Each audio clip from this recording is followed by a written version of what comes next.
Thank you. Thank you, Councillor Lawrence, and thank you to all councillors who also showed up for those many events. It was a fantastic week of celebration. We now move to acknowledgement of servicemen, women and families. Councillor Pakes. Council acknowledges the sacrifice made by Australian servicemen and women, their families in particular, those that gave their lives in defence of the freedoms that we enjoy today. Thank you, Councillor Pakes. I now move to apologies or applications of leave. There are none.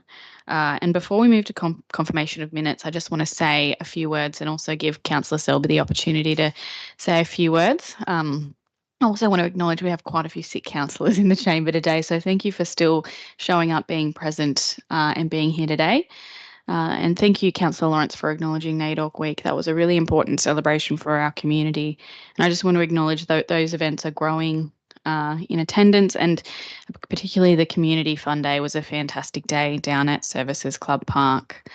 Over the weekend, we also had our Macleay Valley Business Chamber Awards, which were a really fun and a really nice way for our community to get together after the flood event, and particularly for our businesses who have done it extremely tough. I'm sure many councillors, many of our community go around to many of our different businesses at the moment and can see that there are people that are struggling a little bit. So I really urge people to support our local business, and it was just fantastic to celebrate a bit of their achievements on the weekend. And I wish all those people who are going to regionals, or all the businesses going to regionals, luck at the next stage.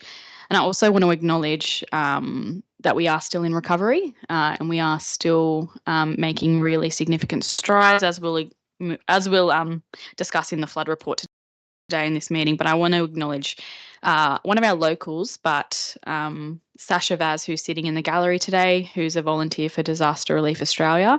I don't think Sasha's had a day off since the floods started in terms of volunteering for our community.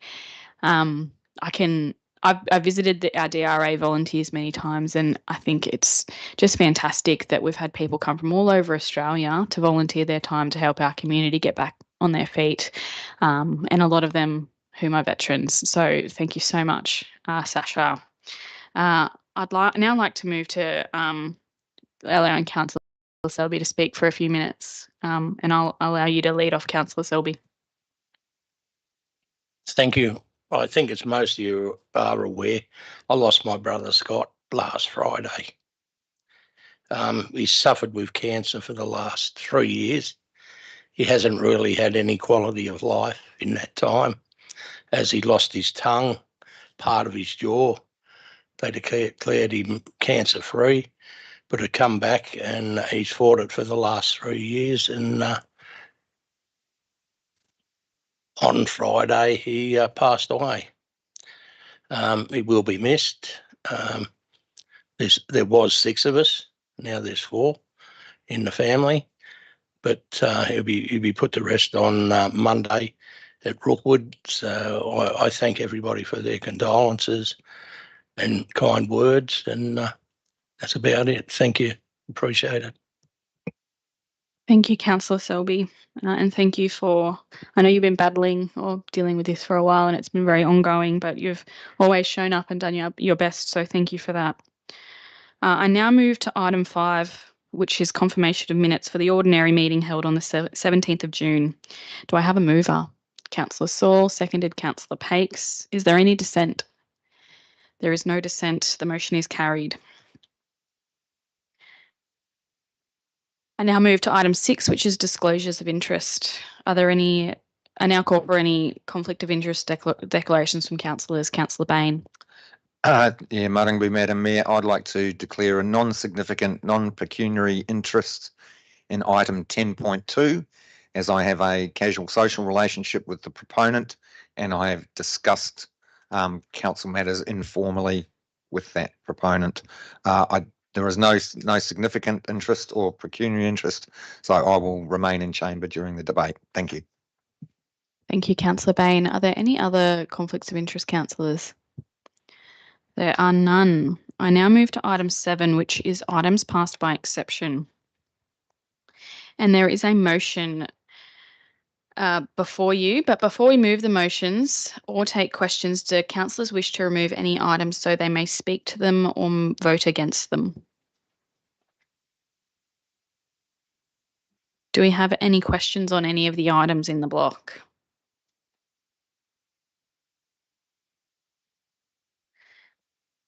Amazing. Well, we have a motion before you. Do I have a mover? Councillor Pakes, seconded by Councillor Bain. Is there any dissent? There is no dissent. The motion is carried. We now move to item 8.1, which is a mayoral minute.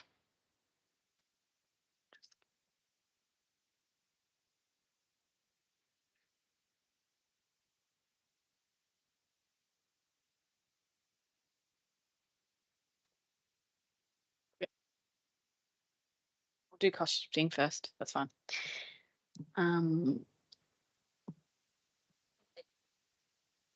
No, it's okay. It's okay.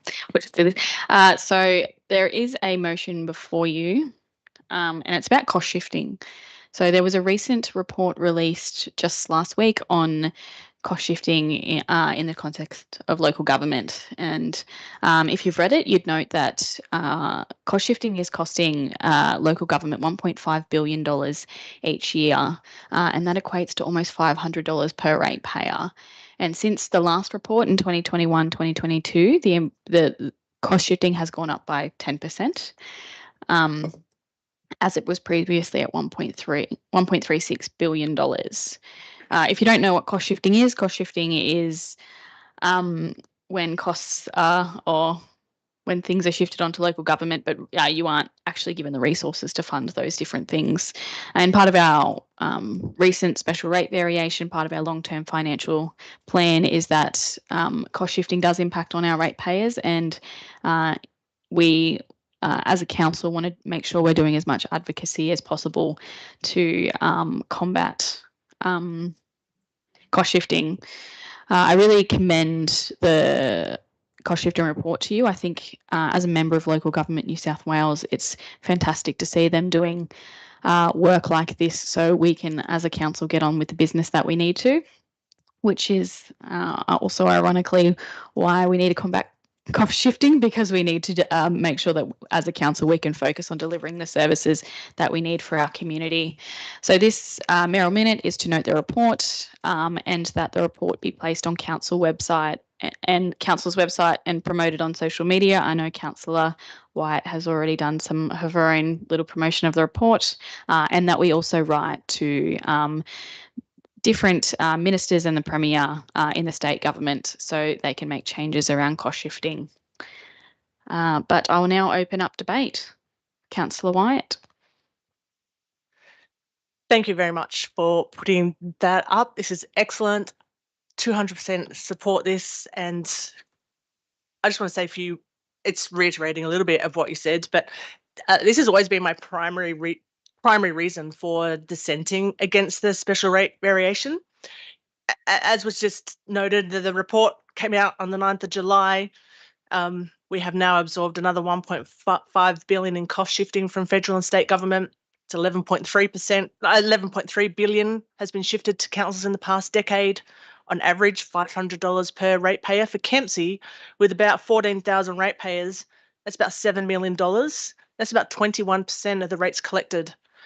In 2021-22, it was 5.2 million, representing about 19%. So now we have a 3% increase. So I wonder, our SRV, 3% of the 7% has gone straight back into cost shifted. Another interesting part of the rate story, I think, and cost shifting is that the hardship policy is only half funded by the Commonwealth government. So the pension rebates, the rest of it has to be funded by our ratepayers. Cost shifting from federal and state governments forces council to deliver services, infrastructure and regulation without proper funding. Some of those examples are waste levy, emergency services levy. Councils pay 11.7% of that total cost. Library funding, the state once funded 50%, now they fund 6. Forced rate exemptions. Lots of state-owned corporations and departments don't pay rates. Sorry, I'm unwell. Don't pay rates, but they use council services I mean, I personally think they should pay. And underfund the development assessment and regulation. The state sets those fees that are way too low. So local government, New South Wales, the cost shifting, rate capping, and the lack of funding is leading to a financial crisis for New South Wales. That's sort of what the report says. And interestingly, both state and federal government inquiries, which was this year or last year, both said that we should reduce the cost funding. I mean, the New South Wales parliamentary inquiry called to reduce the cost shifting. Yet here we are with another increase, not a decrease, an increase. And as a result of these, communities miss out on roads, libraries, sporting facilities, swimming pools, community programs, services that they deserve, and councils are forced to apply for a special rate variation to increase the revenue needed. For me, this is a type of coercive form of management. I call it the lemming approach, where councils are being pushed to the edge of financial cliff by relentless cost shifting and then forced to adopt desperate fiscal measures just to avoid falling off that cliff. We don't want to be lemmings. And I like the call to action that's being led by New South Wales Local Government Association and supported here with Mayor Ring's mayoral minute. And that is that New South Wales Government commit to real financial reform for local governments, provide fair fund and regulatory change, stop the cost shifting. And the key message is that every dollar of rates needs to stay local. Councils can't keep plugging the budget holes created by others. State government needs to commit to reform, fair funding, proper budget support, and end the cost shifting. Please. Thank you. Thank you, Councillor Wyatt. Councillor Saul? Thank you, Madam Mayor. Madam Mayor, I commend the motion as well. The important part of this motion is number 2, the second part. It's important our community know that this council is being squeezed by the state government through cost shifting. If they can read for themselves how much is being taken off us and how much we have to endure, I think it may answer a lot of questions. So, Madam Mayor, well done with this. I hope council supports this, and to educate the community and just how much that we are being squeezed by. So thank you, Madam Mayor. Thank you, Councillor Saul. Councillor Bain? Muddingbury, Madam Mayor, I'd also like to speak in support of this mayoral minute. It's, I believe, the average cost to the ratepayer for the that ends up going back into state coffers is around about $500 per rate bill. So if you were to say, well, you know, we're going to take $500 off your rates bill, that would make I think that would make a significant difference. And if people, you know, we really need to do a better job in communicating to our community that it's we are being set up to a degree by the state government. Local governments right across New South Wales are being set up to fail, to be struggling with financial sustainability, and we become the bad guys and gals for you know, needing to increase rates, which we need to do in order to function and to provide the services that we're expected of. And a great example of cost shifting is the and I would also like to commend Kempsey Shire Council for its resistance to this, is the depreciation of red fleet assets, of RFS assets, particularly impacts on regional councils. And we have stood up and said, no, we are not going to include depreciation of those assets in our budget. And hence, we've had qualified audits in the past, but I think it's really important that we've stuck to our guns on this. A recent report from state government said it's the report itself says that the charging for depreciation of the red fleet to local government is completely inappropriate. So that comes from New South Wales government themselves. Whether that will then be reflected in legislation or not remains to be seen. You know, reports can come and go, but I think this mayoral minute is adding to the weight of local, and I hope local government councils across New South Wales are doing something similar, is sending a clear message to the state government that we've got to stop this imposition of turning local government councils into tax collectors for the state. The other point I'd like to make is that the role of council has changed since the Local Government Act 1983 came in. Previous to that, the primary function of the of councils was to provide services to property. So ratings, planning, collection, and under the Local Government Act 1983, the focus shifted to providing services to people and property. So more influence on things like libraries and regional galleries and those people community services. So the whole expectation of what councils do has changed under the state government legislation. And since 1983, the cost shifting has just gone incrementally more. Thank you, Councillor Bain. Councillor Selby. Yeah, I'd like to support this as well. And the good thing I'm seeing out of it is the media's picked it up and they're really, really bashing the state government over it at the moment. It's been going on for a week. And I think the longer that this happens, I think the more chance we've got of seeing something happening. Thank you. Thank you, Councillor Selby. If there are no more speakers to the motion, I'll now put the motion. Sorry. Yes, I will. Is there any dissent?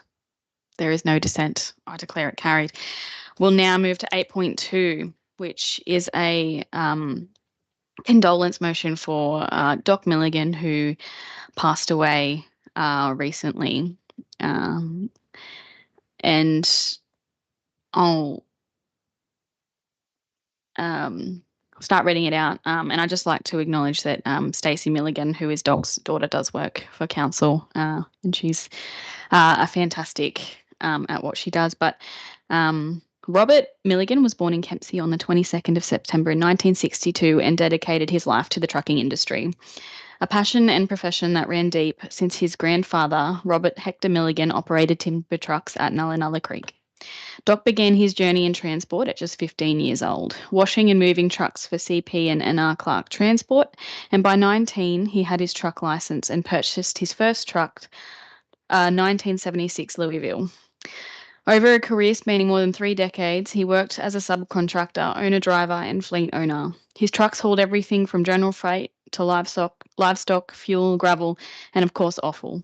The work he became best known for from 1984 onwards. Doc was widely respected in the community, not just for his skill and work ethic, but for the mateship and camaraderie he fostered in the close-knit trucking community. His contributions were recognised at the Kempsey Truck Show, where he was honoured as Trucker of the Year, a testament to his expertise and dedication to his craft.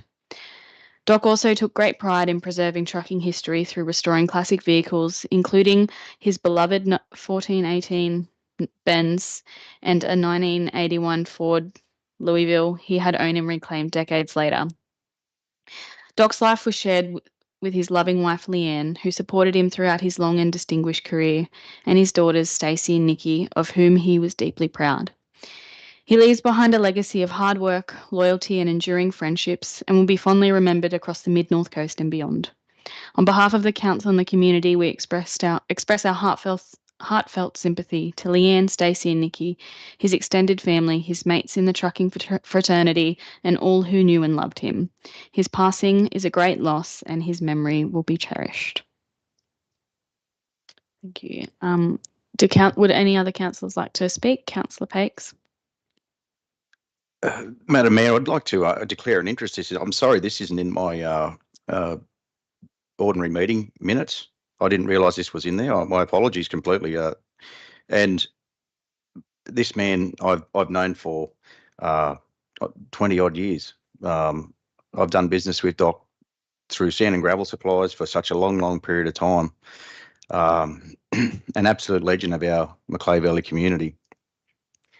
Well loved by so many young men, so many young men who have gone into transport, trucking, anything to do with supplying the core needs for our valley.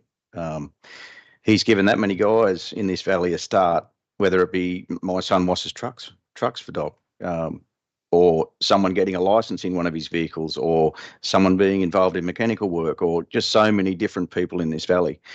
Now, I attended his funeral, and I would say it is the largest funeral I've seen in the Macleay Valley, and it speaks volumes to the man that he was. I feel personal loss often, just not being able to ring him and ask him questions around machinery or anything to do with the core of what we do. So, yeah, an absolute loss to the Macleay Valley, but also it needs to be reminded that people like that, their impact on community lasts past their time, well and truly past their time. So if there are people in our community like that, we are a strong community, and I know that his memory and his work ethic, the way he treated people, the way he looked after people, will be echoed through our community in a positive way. Yeah, I don't know any better man than him. So, yeah, I absolutely endorse this guy. He was an absolute legend in my lifetime so far. So, put it to you guys that, yeah, we've lost a great man. Thank you, Councillor Pakes. Are there any other speakers? No. I'll now put the motion. Is there any dissent? There is no dissent. I declare it carried. And just noting that we'll send that on to Doc's family. And all right, we'll move to reports to council, which is item 10.1, May 2025 flood event response, immediate relief and recovery overview. Do we have a mover? Councillor Matchett, seconded Councillor Saul. Councillor Matchett, would you like to open debate? Sure. I'd just like to commend this to my fellow councillors and to acknowledge all of the hard work that the staff of council have done during the flood event. There was a lot of people that were working very long hours, 7 days a week, and that work is still ongoing. And we are, as Mayor Ring mentioned before, we are still in recovery mode, but there's been some amazing work done by the staff of council, and I couldn't be more impressed. So yeah, I commend this report to council. Thank you. Thank you, Councillor Matchett. Do we have any questions, or Councillor Bain? Oh, not a question. It's about debate, so I'll stand back. Yeah, if you have a question, Madam Mayor, I'll just wait until questions have been done. Councillor Wyatt.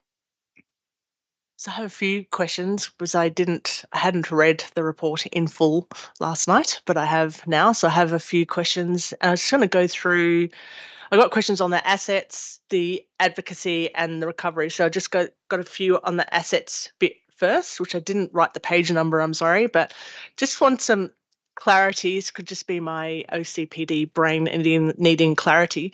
Is the term emergency use used to describe the event, or just those works are identified as emergency and urgent as opposed to a lower priority? So I'm sort of after, yeah, that's my question. Mr. Reeves. Through you, Madam Mayor. With regards to how we categorise the damages, it's all in relation to common language with the DRFA, which is the Disaster Relief Funding Arrangements. Emergency works are basically anything that we do immediately after the event just to get things back up and running. That might be even just emergency traffic control, cleaning flood debris off the road to get a road open, anything that we may have to come back and do further works to reinstate. We then have immediate recovery works, which is basically where we go in and we reinstate an asset within the emergency works period, and we don't actually have to go back and do further work. So an example of that would be where we restored Loftus Road is an immediate recovery work. And then an EPAR is an essential public asset restoration project where we have to take a lot longer period of time. We establish an upper limit grant to do that work. And examples of those are our slip remediation programs like Devil's Nook, like PD, those sorts of projects that will appear on our capital works program. So it's basically just the cascading of those different responses that we do under the DRFA. So just to clarify on those two acronyms, what was the EPAR stand for again, sorry? Through you, Madam Mayor, EPAR is Essential Public Asset Restoration. And what was the first one? The department? So you have emergency works. Oh yeah, no, the acronym you used. Oh, DRFA is the Disaster Relief Funding Arrangements, or very similar. Emergency works, immediate recovery works, and EPAR, Essential Public Asset Restoration. Thank you. So that answers my question. It's sort of like a risk process of categorising. So the $70 million worth of damage, the $70 million estimate, that's just for those emergency works? Through you, Madam Mayor, no, the 70 million is for all three categories. Okay. And as the report says, that's still very high level, needs to be refined and includes a lot of contingency. Probably a little bit more accurate on the emergency works, closer, a little less accurate, but closer again on the IRW. And then the EPARs are where there's a lot of contingency built in. They're the larger, longer term projects that are still yet to be scoped fully. And that 70 million is all funded externally, council, and given, or we got it and it's externally funded? Through you, Madam Mayor, not exactly. It is quite complex, and something that does take quite a bit of explanation. The DRFA is something that has a lot of experts in this field that we call upon even for clarification. But in the simplest words that I can put it, basically our emergency works is something where we go out and we do work to make the assets safe as possible. That work, we need to keep a very strong record of what we're doing and justify why we had done it, and keep an accurate record of the expenses paid to date. And we get reimbursed that at the conclusion of the event. We claim that funding back. Immediate recovery works, we need to submit a scope of works to the appropriate body, which is either normally Transport for New South Wales or Public Works, typically. And we will outline what we're going to do to that asset to do the immediate recovery works, and they will approve that scope of work. But that doesn't come with a budget attached to it. We will go and spend the money, and then we will claim it back when that work is complete. The EPAR, though, is the most complex of all three, where we need to go out and do investigations and design work, and we need to submit a formal application with a cost to the appropriate body, being either Transport or Public Works, and they will return to us with an approval for that dollar amount. So to answer your question, do we have all of that funding at the moment? The answer is yes and no. The emergency works we can bank on as long as we keep a solid record, which we do. IRW work, yes, we will get reimbursed for that money. And the EPARs are at the moment just a estimate with contingency on what we believe will come across. But each of those individual projects will be established as we move through and submit for funding. Thank you. That's a really comprehensive answer, which I will go through the video to unpack. That's a really good answer. Thanks for that. So it's likely that 100% of it is funding, but not really guaranteed. And so then maybe this is already answered to, I think there's a statement there that says, to enable timely and effective delivery of identified emergency works, Council has requested through Transport New South Wales and Reconstruction Authority, and it's asked for an extension. Like, why are they, is that to get that paperwork in, or are they sort of saying you have to have this work done by within 3 to 6 months? Why is there a time limit on recovery work? Because it could take a long time, or is that just a time limit on when you have to get those scope of works and those assessments done? Again, a fantastic line of questioning. And in terms of answering that, the DRFA, as I outlined before, is the primary document that we refer to when we're working on these programs after an event. The DRFA comes with a standard 3-month emergency work / IRW period. So those two categories of work I outlined, we have that timeframe for a declared event. So as we're going through and dealing with those, what you would call the most emergent, the most critical from a timeframe perspective to get in and make safe, we typically have 3 months to do that work. And then what we will do is we will apply for an extension of time, which we've applied for an additional 3 months, or whatever that amount of time may be, depending on the size of the event.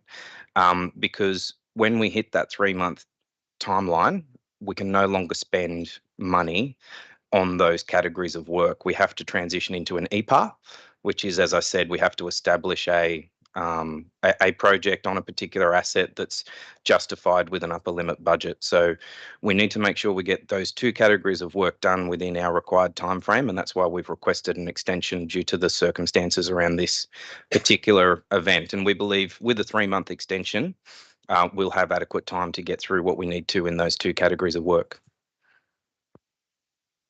After Councillor Coburn. Probably just on the 3 to 6 month extension, given the light of the 3 valleys being hit by disasters, and then the availability of contractors to execute works like riverbank restorations and all that heavier sort of works, is there a likelihood that that's not enough time? Because if it's not enough time, well, yeah, it would be expected that those services will be under significant load. Through you, Madam Mayor, in terms of the timeframe to do the categories of work that I outlined in terms of emergency works and IRW works, we're confident that the extension of 3 months is enough time. Doing the more extensive riverbank reinstatement works, slip remediation works, they'll fall over into an EPAR, which we have much longer time frame to deal with, and we can apply for individual extensions of times to those projects. Some significant examples might be PD landslip restoration that we're just about to get underway with at the moment. You know, that the investigations, establishment of an EPAR and getting into that work has been sort of years in the making. So those more complex projects will fall over into an EPAR, and we do have the time available to us to work through that with Transport or Public Works and get those works undertaken. Whereas those other 2 categories of work I explained, emergency works and IRW, we believe that we've got the time with the 3 month extension to do that. We are working with our neighbouring councils, noting that there were more than even just our 3 valleys impacted by this declared event. And, you know, the significance in Mid-Coast in particular, you know, we're working with Mid-Coast Port and Nambucca. We've got, as the report says, an infrastructure working group where we're doing collaborative applications and lobbying to our state departments who are working really collaboratively with us. So while we don't have an answer on the extension of time, we think we've got a very strong case and hope that it gets approved. And I think for additional context, like places, the likes of Lismore are still doing recovery works, and we're still doing recovery works in 2021. So there is, I think, some leeway in those different things. Councillor Coburn. Thank you. Thank you. One of the statements that jumped out towards getting any funding towards that, because if our roads are, as you say, going to deteriorate quicker because of the flooding event, how is that reflected? Mr. Reeves. Through you, Madam Mayor, some wonderful questions. And something that I'd need to spend quite a bit of time again explaining the full breadth of it, but I'll summarise as quickly as I can, just given the meeting. But in terms of the question that you asked there, how will it be reflected in our asset management? Well, look, some of these things may take significant amount of time to show their head. So some of them we may see some early signs of fatigue, and they may begin to fail many months down the track. So we're fortunate in that our asset management team have a recurring program of collecting asset data where we go around and collect the condition of our full network, and we do a revaluation process normally after we've done that asset collection. So we've got a data set from 2020, we've got a data set from late 24, and again in 4 years' time we'll have another data set. So that's showing the longer term trend of our assets. Unfortunately, 2020 was before the 21 and 22 flood event, and the 24 was before this 25 event. And we'll get a bit of a picture as we move through collecting that information and how our assets are changing with time, because road assets do, as a network, change over longer periods of time. In terms of where they're changing more rapidly and where we're seeing isolated, you know, more not catastrophic, but faster accelerated deterioration, one of the items that we're really trying to advocate for is further understanding of sealed roads funding as part of this DRFA effort that we're working through at the moment. And it's on the list for us in the infrastructure working group to advocate for funding for sealed roads where we can clearly demonstrate that they've failed, because we're dealing with accumulated effects from the tropical cyclone Alfred. It was wet and impacted for a significant period of time and then followed up with another flood event. So we're trying to advocate for that. And I'm sure the mayor and others that joined us with the relevant ministers as we were travelling around after the flood event, sealed roads was one of the main topics we said we're really suffering from this ongoing accumulated effect over time. So I hope that answers your question, in that it will be reflected in our assets as we collect that data, and we're well aware of the impacts on our network, and we're trying to advocate for funding wherever we can, either through the DRFA or betterment funding. Thank you for that, Mr. Reeves.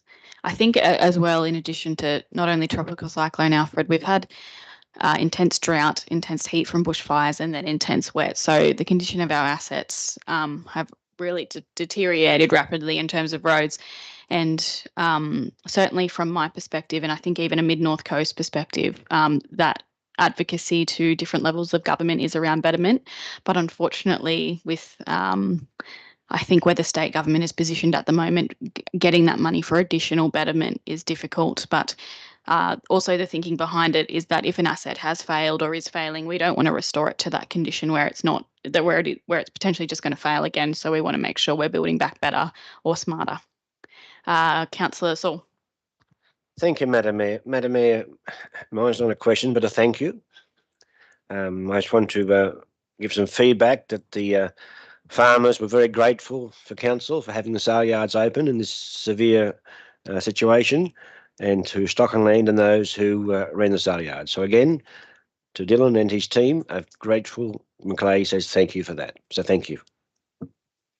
Thank you, Mr. Reeves. Alex, advocacy questions. Yes, please. 10 seconds for context, please. So I just wanted to acknowledge that both our federal member for Cowper and our state member for Oxley has strongly advocated for the people, as is there, particularly Michael Kemp. And Mayor Ring has also certainly had many conversations, media events and meetings putting a really good spotlight on the needs of our local community, businesses and farmers, which is outlined in the paper. And thanks for the summary put there. That's a really good summary. It's really good to see it laid out like that. And you clearly have done an excellent work in advocacy for us, as Councillor Saul mentioned. So I wanted to ask a couple of questions. So this has resulted, we can confirm, has this resulted in the category D being approved? And so $75,000 is available to primary producers only. Is that what category D has delivered? The $75,000 grant? Yes. Mm-hmm. And it's just for primary producers only at this point? Yeah, so we would like that to be extended out to small business, but from my understanding, we need those businesses to be putting in applications so data can be captured on how much funding they actually need. So we just need a higher volume of businesses to be applying for funding, but there's different reasons that they aren't. So things like they're finding applying is a bit too onerous given the circumstances they're under, and some of the like in some cases they don't have cash flow, and some of the grants are reimbursements, but they don't even have money to pay for the thing that they need to buy to get back on track. So it is a little bit convoluted in that sense. Okay, that does sound difficult for them. That was going to be my next question. And I presume, so there is the chamber, or is there a team or more advocacy? Is there an organisation or something helping those people? From my perspective, I've seen a group get together that have been advocating and trying to get things happening. Michael Kemp has certainly done a lot of advocacy in that area as well, but that's just my perspective from the community and state government. But Mr. Reeves, you might have some further context there. I suppose from the perspective of the community, the impacted businesses and the impacted primary producers, that does really come down to the advocacy piece. And in terms of when the funding is extended to those further categories, C and D, they can be unique to the event. So the funding that flows from those declarations can be, unique and I suppose prescribed to meet the needs of that particular event, which is typically based on the information that's flowing to the relevant agencies that are making those declarations and signing off on that funding to flow. So, examples would be the significant impact of Lismore and the funding packages that flowed as a result of that event versus this more recent event, 1212 in our area and the needs of that. So I think as the Mayor has correctly pointed out, the information needs to flow through to substantiate the need for that funding. And I think that that's, the next piece of strong advocacy that's happening. In terms of for public assets and for where we sit, The declaration of those further categories does have an impact on our non-essential assets. So our essential assets such as roads and levies and similar essential public assets are covered under those categories that were initially declared. But those other categories do enable us to seek funding to replace our non-essential assets. And as the report said, we've got 2.88 million that we've brought together at the moment in those assets that need to be repaired. But there are some complexities in that because some are insured. And also we need to go through and substantiate the replacement of those to the relevant agencies as well. So it is complex, those categories, and it does, and it can change and be unique for each event as well. Thank you, Mr. Reeves. I note that's also a frustration in businesses is that they need a receipt for a fridge they might have bought and things like that, which they don't always have. Thank you. It does sound complicated. I mean, that was sort of going to be my question is how do they go about applying for that 75,000? Do they have to produce receipts and then they get reimbursed for that money for the farmers, or do they just get a lump sum of 75 based on the grant application? Mr. Reeves.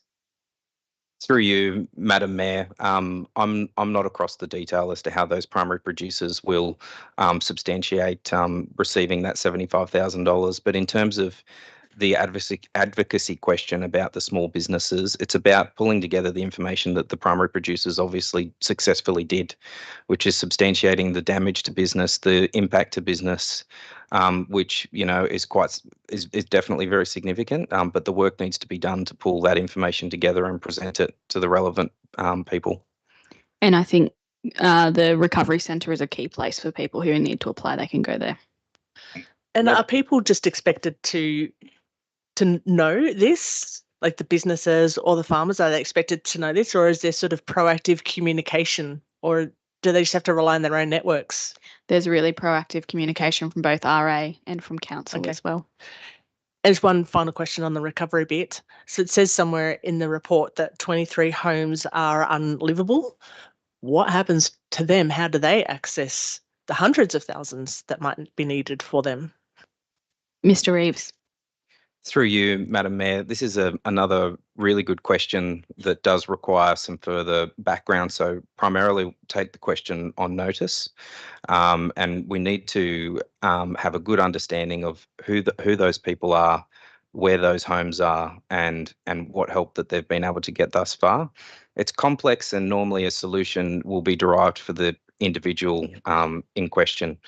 And that comes to, a lot of variables for that person's individual circumstances as to whether they're insured or not insured, whether they have other places of residence that they can utilise whilst, their property is unlivable and so on. So to answer it generally is really difficult, but to answer it on a unique basis and a unique situation with a good understanding of that particular circumstance is a bit easier. But I think that's one that if I can take offline, we can get back to you and give you a bit better of an understanding about those 24 individual circumstances. Thank you. One more question? On the advocacy one, it kind of follows up from that one. So, whose radar are those people on?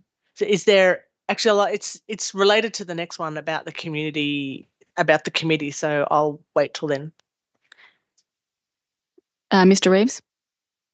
Through you, Madam Mayor, with regards to the report that we put together, it does focus primarily on council's responsibilities in terms of the flood recovery and efforts, and it does discuss, the efforts and structure around the recovery coordination effort. You'll see there is a large number of subcommittees and working groups that contribute to the overarching recovery effort. So the question around whose radar are they on? Well, the primary functional area that's responsible for the recovery efforts is Reconstruction Authority. And there is a recovery coordinator that's in place, as you can see at the top of that hierarchy and structure, which is Dave Owens, who drives a recovery meeting every week. And they get detailed reports from all of those various working groups and functional areas that deal with mental health. The list goes on of all of those various impacts. So it's very hard for council and one staff member in council to be across all of the complexities of recovery. But that's why there's a really robust structure that's put in place, so that all of those various impacted families, people, businesses, and the like are all well known, put together in detailed reports and feed up ultimately to that hierarchy and structure of the recovery coordinated effort.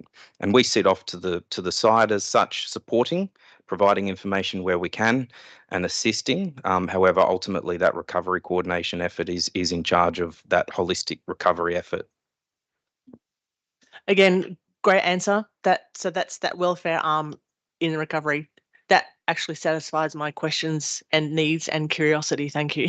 Thank you. And concerns. Thank you. Thank you, Madam Councillor Mayor. Wyatt. Councillor Lawrence and Councillor Saul. Thanks, Madam Mayor. Yeah, thanks, Dylan, for your amazing questions. And, through all of this natural disasters that we're experiencing, and how council can contribute and have sort of that advocacy, point. And I know that I note that there was some sort of, like in our LGA, there were people that weren't eligible for certain grants and stuff, given that it wasn't fed through the channels, and a lot of people that work that come they advocated for that to happen, for the LGs to be put on that. So thank you for that. And back to the question. Sorry. So are you aware of RA potentially including council into any funding future, and for us to be more of that advocacy local sort of point for our locals? Thank you. I also just want to note that Dylan and the team actually did fantastic work in terms of getting all of our suburbs into the extra grants, and we actually got in the last round, I think, 20 suburbs where other places only got 2. So thank you, Dylan, for that fantastic work. But now over to you. Thanks, Dylan. Madam Mayor, thanks for that. Appreciate that. And I was going to touch on that very briefly. So in terms of the eligibility and people not being able to access grants, that came down to the suburbs that were included in, I suppose, being impacted from the event. So we were fortunate enough that RA gave councils the opportunity to, do the appropriate research and substantiate the inclusion of broader suburbs. And as the Mayor just correctly pointed out, we were fortunate enough to get a lot more suburbs added. In fact, there are only a handful of suburbs in our complete LGA that aren't actually included in that list now. Because if you do have a look at inundation mapping across our LGA, it's amazing to see how many people were actually inundated or isolated for several days as a result of road closures and the like. So, as I said, the vast majority are included now in that suburb list, with a handful that aren't, which we're very fortunate to have. I suppose very unfortunate that happened on that scale, but fortunate that they're now included. With regards to your question about future funding, that's something that at the Infrastructure Working Group we're really advocating for in terms of betterment funding. So we do actually have betterment funding at the moment. We have 2 projects that we actually have betterment funding for, and that one of those is Mayoral River Road and the other is the Dungy Creek Causeway replacement.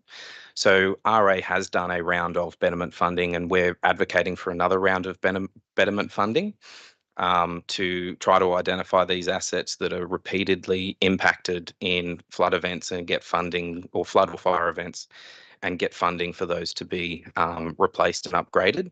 We haven't got news right now of further betterment funding packages, but there are some other disaster-ready grants that we've put in for. We weren't successful for those.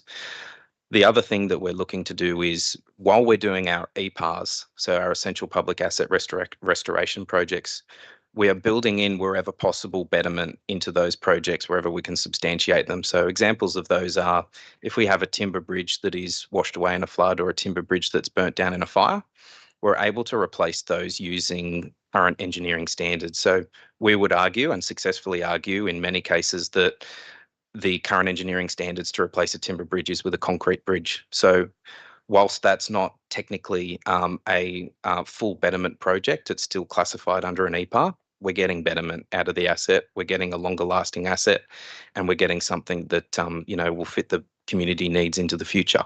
We also have the opportunity, where we think it wise to do so, council can co-contribute a small amount.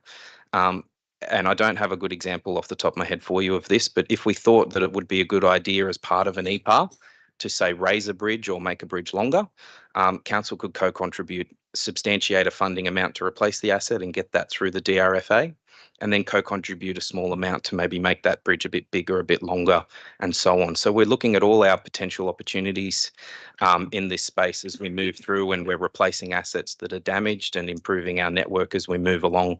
And we've seen some really good improvements as we move through. Probably one of the greatest improvements that I can think of is the Mayoral bridge replacement, where there was a shingle level causeway in place there, and we were able to substantiate a replacement with a full span 75 odd metre bridge that spans the whole creek now. So we're looking at it on an individual asset basis and trying to make those improvements for the future. Thank you, Dylan. I also note in overall across the organisation, there's that a resilience factor. In our new water treatment plants, we've got things like backup generators, which mean that when we lose power. So yeah, I think that it should be noted that organisation really is thinking at that level. And Ms Davies can speak to the preparedness. Through you, Madam Mayor. Councillor Lawrence, you mentioned preparedness, and I thought perhaps you were also talking about broader community. Yeah. So there's a whole body of work that the New South Wales Reconstruction Authority is doing with regards to disaster adaptation planning that, you know, they're working with councils on that. And I think there's a strong focus will continue on that in the future. We have seen in recent years that they have had some smaller pockets of funding that relates to preparedness and empowering our community as to what they can do in that regard, and also resilience. Things like the Spontaneous Volunteers program of grants that they ran, I think it was last year. And then if you look at council specifically, obviously we also have the work that's underway at the moment with Resilience Canopy, whereby some of our community organisations and groups have been able to access grants for specific projects in their own communities that are focused again on, you know, resilience and preparedness initiatives. So yeah, I certainly think that will continue to be a focus, and it will certainly be something that we'll continue to advocate for. Thank you, Lisa. And just on that, I'd like to acknowledge Tony, who's in our front row, who's also a Disaster Relief Australia volunteer, who's been back to Kempsey 5 times since the floods started. So thank you, Tony, and you're very welcome here today. Councillor Saul. Madam Mayor, just to clarify, a comment was made about the $75,000 funding. When previous occasions, the farmer had to get invoices to get reimbursement for that funding. So while he or she may not have the funds in the bank, if they were able to get invoices from feed companies and hay distributors, they get reimbursed after the event from that. Thank you, Councillor Saul. Councillor Pakes. Yeah, just to comment on that, my understanding currently is that you have to have a receipt for the payment. That's what my understanding is now. So it's not like it was 2001.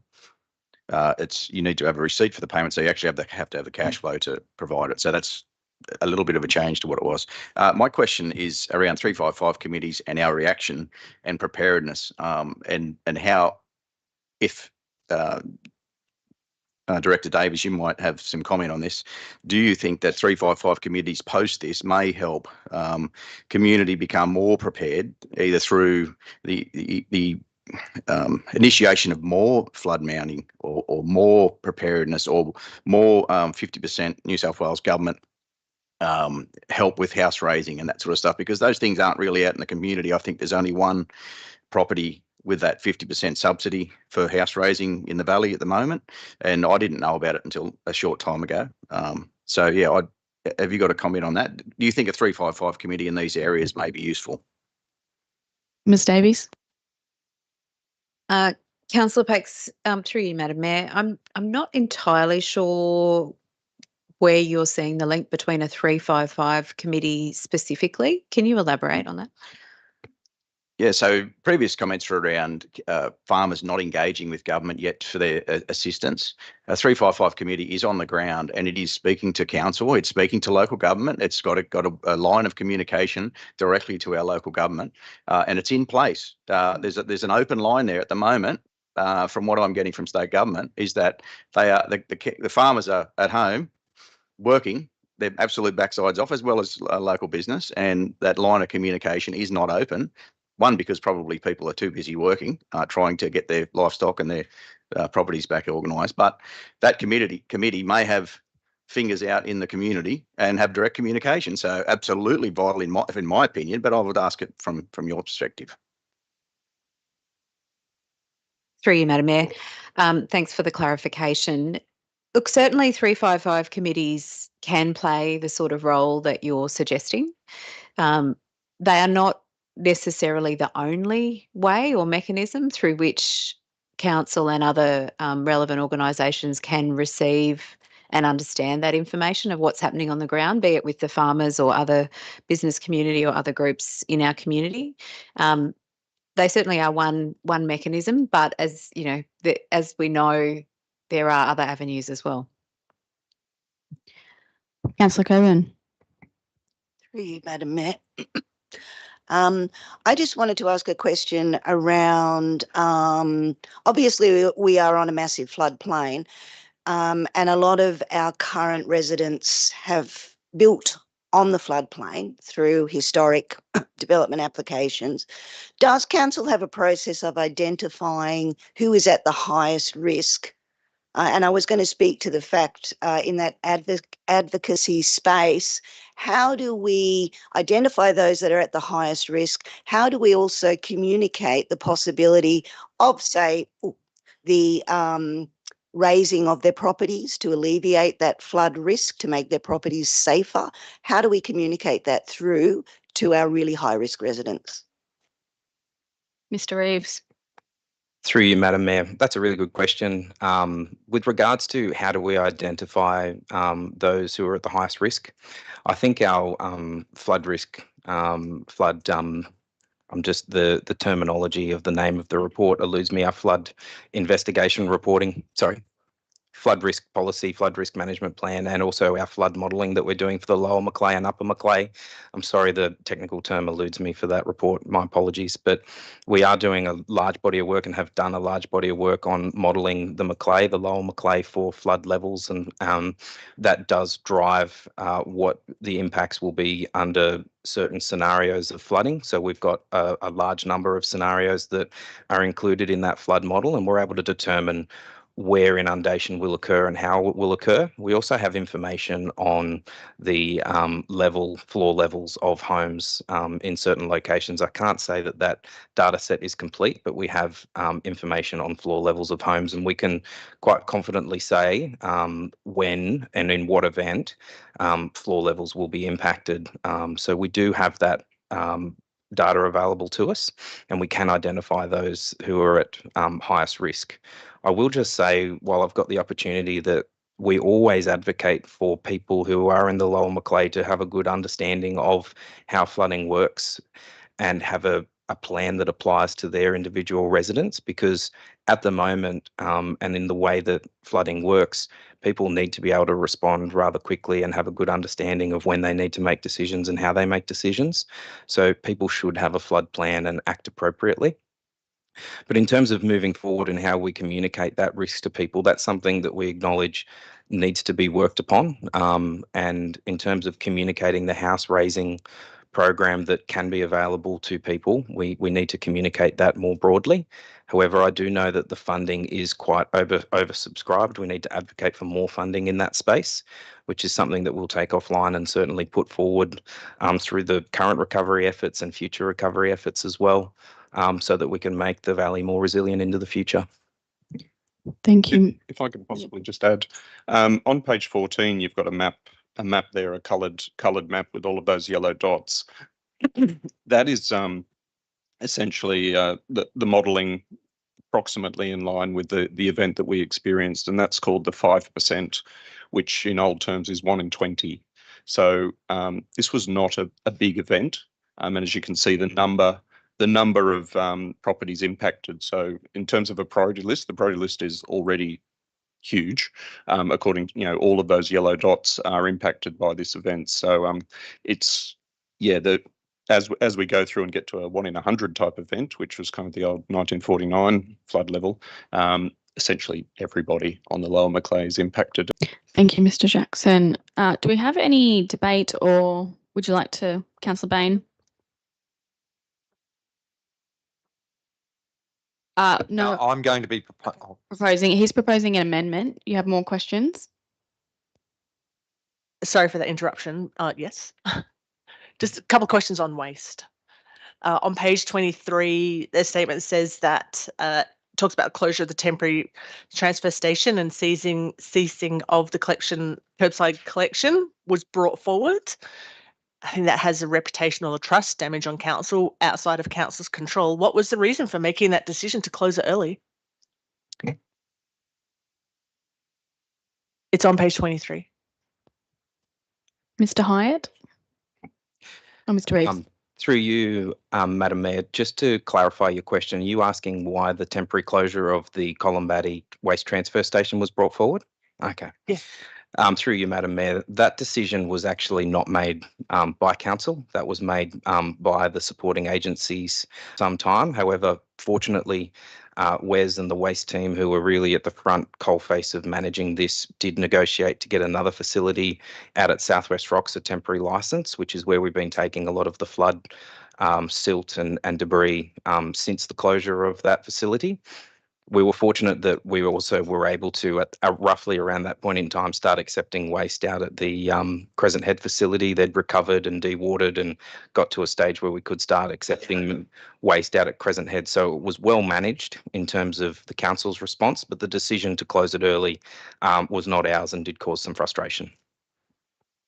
Oh yeah, I didn't say, I hope I didn't sound like I was saying it council's decision. I was aware that it wasn't council's decision. I was aware that was managed by EPA or Public Works. And just one final question about the Crescent Head waste transfer. So we recently opened that new cell, and has it been designed to receive excessive waste? And what do you think will be the capacity, and will it shorten, so I think this is obvious, but do excessive natural disasters shorten the planned operation of the cell? Mr. Hyatt? Life cycle of the cell. Yeah, that's it. Thank you, Madam Mayor. Certainly. We've got a planned life for the cell 5, with additional waste coming in, whether it's within this LGA or from others.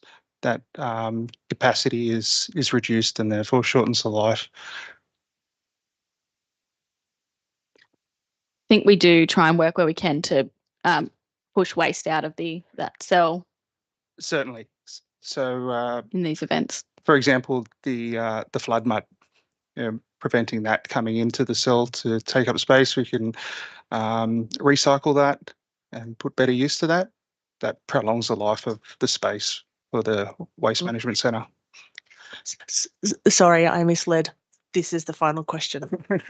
It's the circular economy question. How much waste has been recycled or entered the circular economy, or is it all just going into landfill?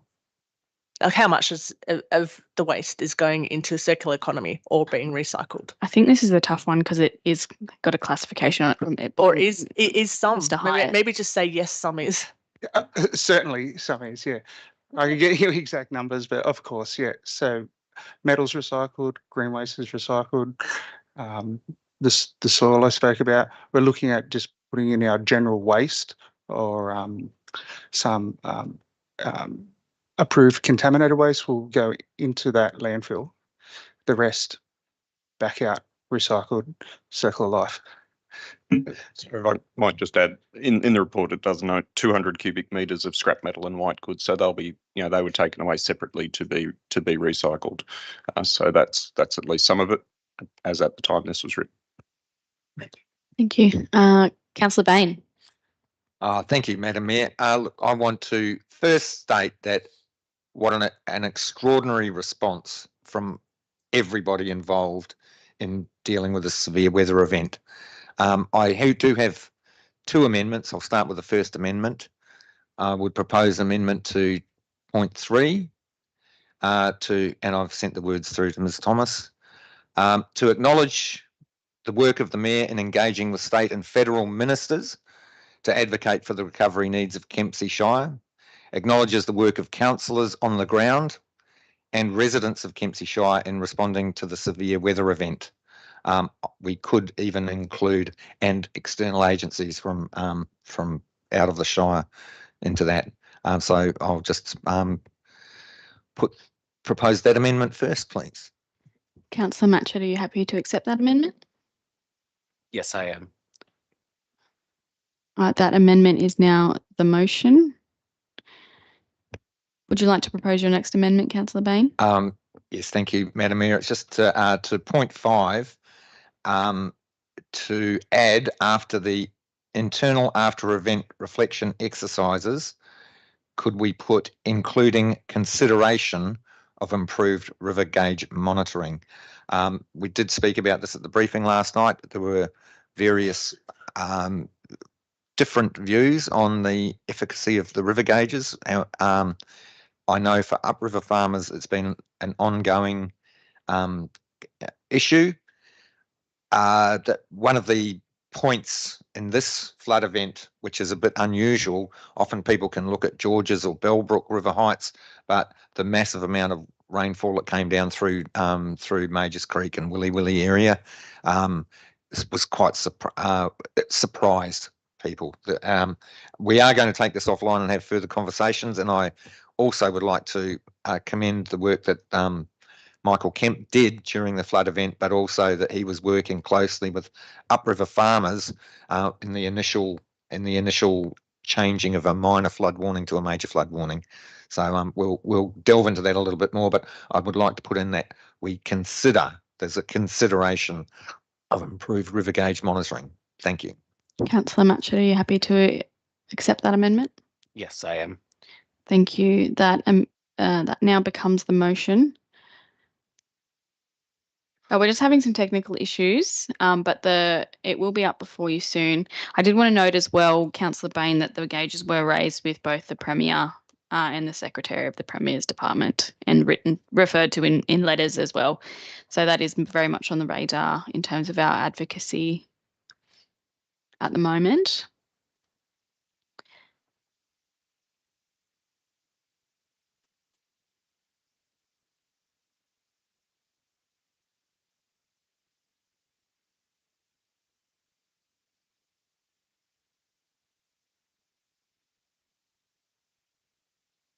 Is there any debate or any speakers against the motion?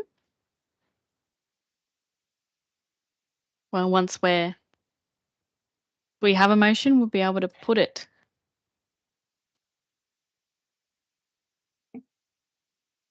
Pressure's on you, Vicky. If I may, Madam Mayor, I'd like to acknowledge the work that Ms Thomas is doing with staff being absent due to health, and also the IT guru isn't here today. So, acknowledge the work that Ms Thomas is doing. Thank you very much.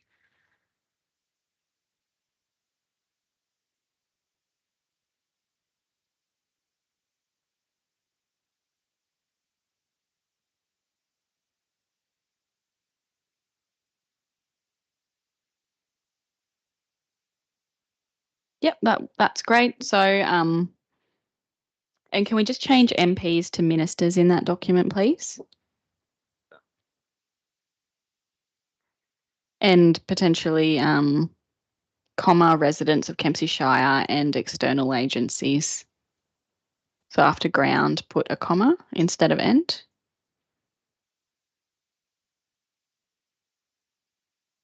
And then after Kempsey Shire and external agencies.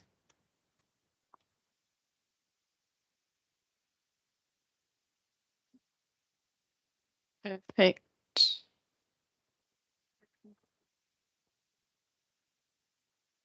Just,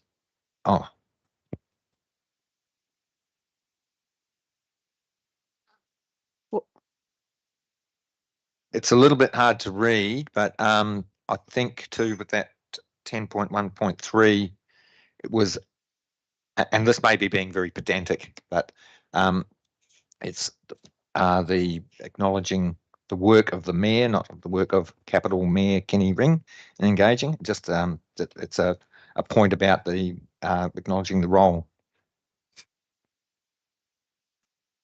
So you'd like my name to be removed? Thank you. Well, no one else's name.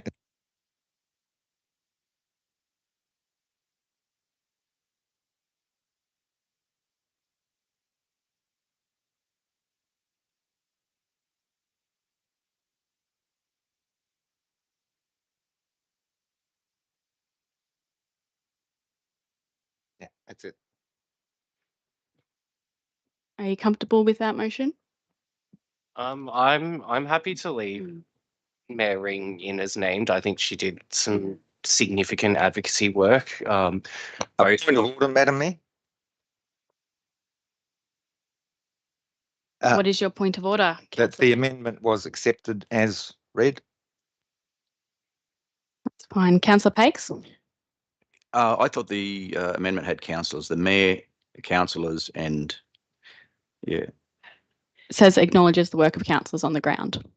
Oh, sorry, it's very small. I thought it was up higher in the initial circulation. Madam Mayor, I have Councillor a Saul? further point of order, if I may, please. Yes, Councillor Saul, what is your point of order? I disagree. I didn't think we accepted that change from the mayor's title being removed, mayor's name being removed. I thought we were advocating other parts of the motion, so I was misled in that area. Do any other councillors feel like they were misled? Councillor White? I'm not sure about misled, but like with all due respect to Councillor Bain, I support his name being left in there. I mean, it's clear in the documents. What did you do? 75 interviews or something? Yeah, I think it should be say in there. yeah, Point of order again. Yes, Councillor Bain. The amendment was read and accepted. So where do we procedurally go from here? Thank you. A proposal Councillor for another Bain. amendment, possibly? Unless there's an amendment for my name to be left in there, the motion will be as it stands at the moment. Does anyone have any amendments to the motion? So, what is your amendment? Madam Mayor, that the title Mayor Kenny Ring be kept in the motion. Thank you, Councillor Saul. Councillor Matchett, do you accept that amendment? I do, yes. And I apologise that I missed that in the initial reading. No, that is fine. Is there any speakers against the motion or speakers for? I'll now put the motion. I'll just wait for it to be adjusted. Councillor Pakes? Yeah, I'd like to speak for the motion. Just to highlight the absolute interest in council's response in the community. And now I put a personal Facebook post which had 26,000 hits on it about Category D funding. One post.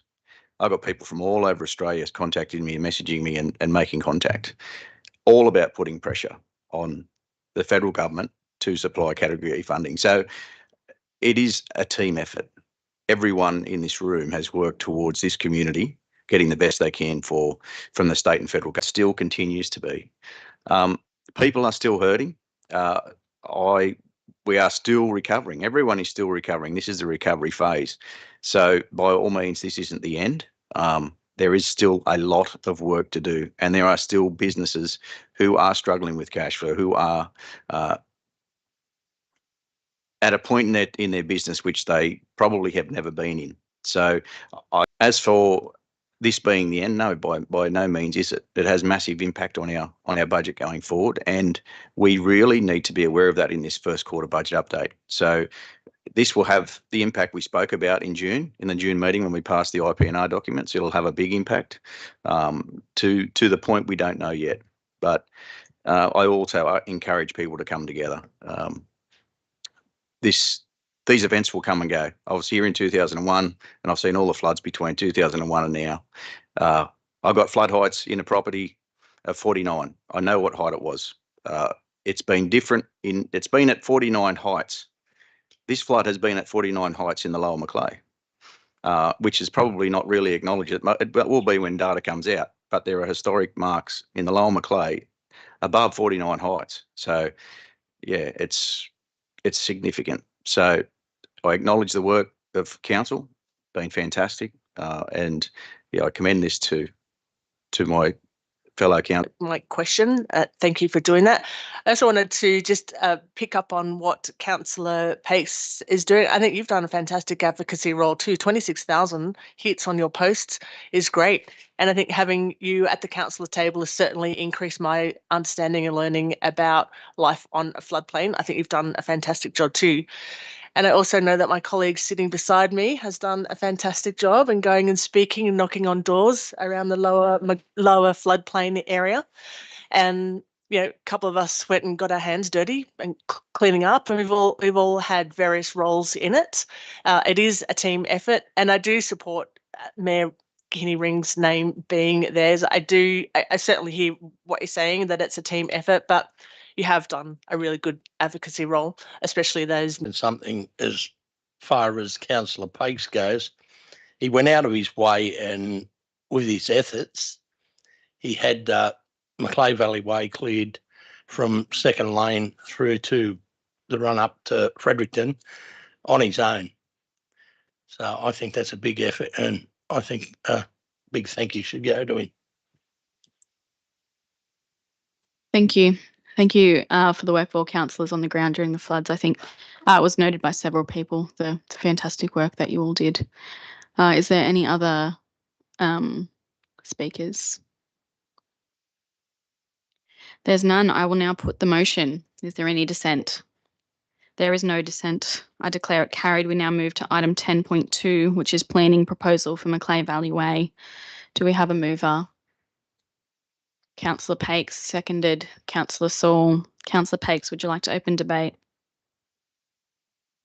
Yeah, I'd like to open debate and just start on more generally a development in our valley. I think this is a step forward. If we want our community to flourish, it involves commercial development, and I absolutely encourage our businesses, our community to invest in our valley. This is an investment, and it is about making our valley more economically sustainable and making it flourish. And this is a great avenue for that to happen. So yeah, I'd put it to my fellow councillors to pass. Thank you, Councillor Pakes. Is there any questions to staff on this motion or to each other? No. Is there any debate? There is no. Councillor Bain. Madam Mayor, yes, I'd like to support this motion. I think the part of it is I believe it's going to be like a transport hub and a logistics hub, and that's a really positive step for us, being taking advantage of our geographic location halfway between Sydney and Brisbane, and the fact that the proposed development is close to where people can get on and off the highway, so we don't have. I know we don't have B doubles going through the main street anymore. It's just amazing to remember what it used to be like before the bypass. But I think that it's a really good opportunity to develop a logistics hub in South Kempsey near the on and off ramp for the highway. It's really is a positive for our local economy. Thank you. Thank you. Are there any other speakers? Councillor Pakes, you can close debate. Yeah, close debate, please. I'll now put the motion. Is there any dissent? There is no dissent. I declare it carried. We now move to item 10.4, which is the Code of Meeting 10.3, which is the First Nations Advisory Group Terms of Reference. Do we have a mover? Councillor Bain. Do we have a seconder? Councillor Lawrence. Councillor Bain, would you like to open debate? Madam Mayor. Yeah, I commend this draft terms of reference to my colleagues. I think it's it's been a long time coming, and I'm really excited about the opportunity that this First Nations Advisory Group is going to be able to contribute to as an advisory group to council. I'm clarified, and I fully understand that when the advisory group is established, they will be able to review and amend the terms of reference as one of their initial tasks. And I understand the challenges of putting in a time frame, but I thank staff for the work that they have done in the preparation of the terms of reference, the level of consultation that there's been, and looking forward to seeing this progress. Thank you. Thank you, Councillor Bain. Is there any, Councillor Wyatt? Thank you. I've already had my say essentially when co-preparing this notice of motion, but I just want to say again how delighted I am to see it progressing, and I thank Council for preparing the terms of reference and inviting my input. This was on my list of priorities since I was elected in December 2021.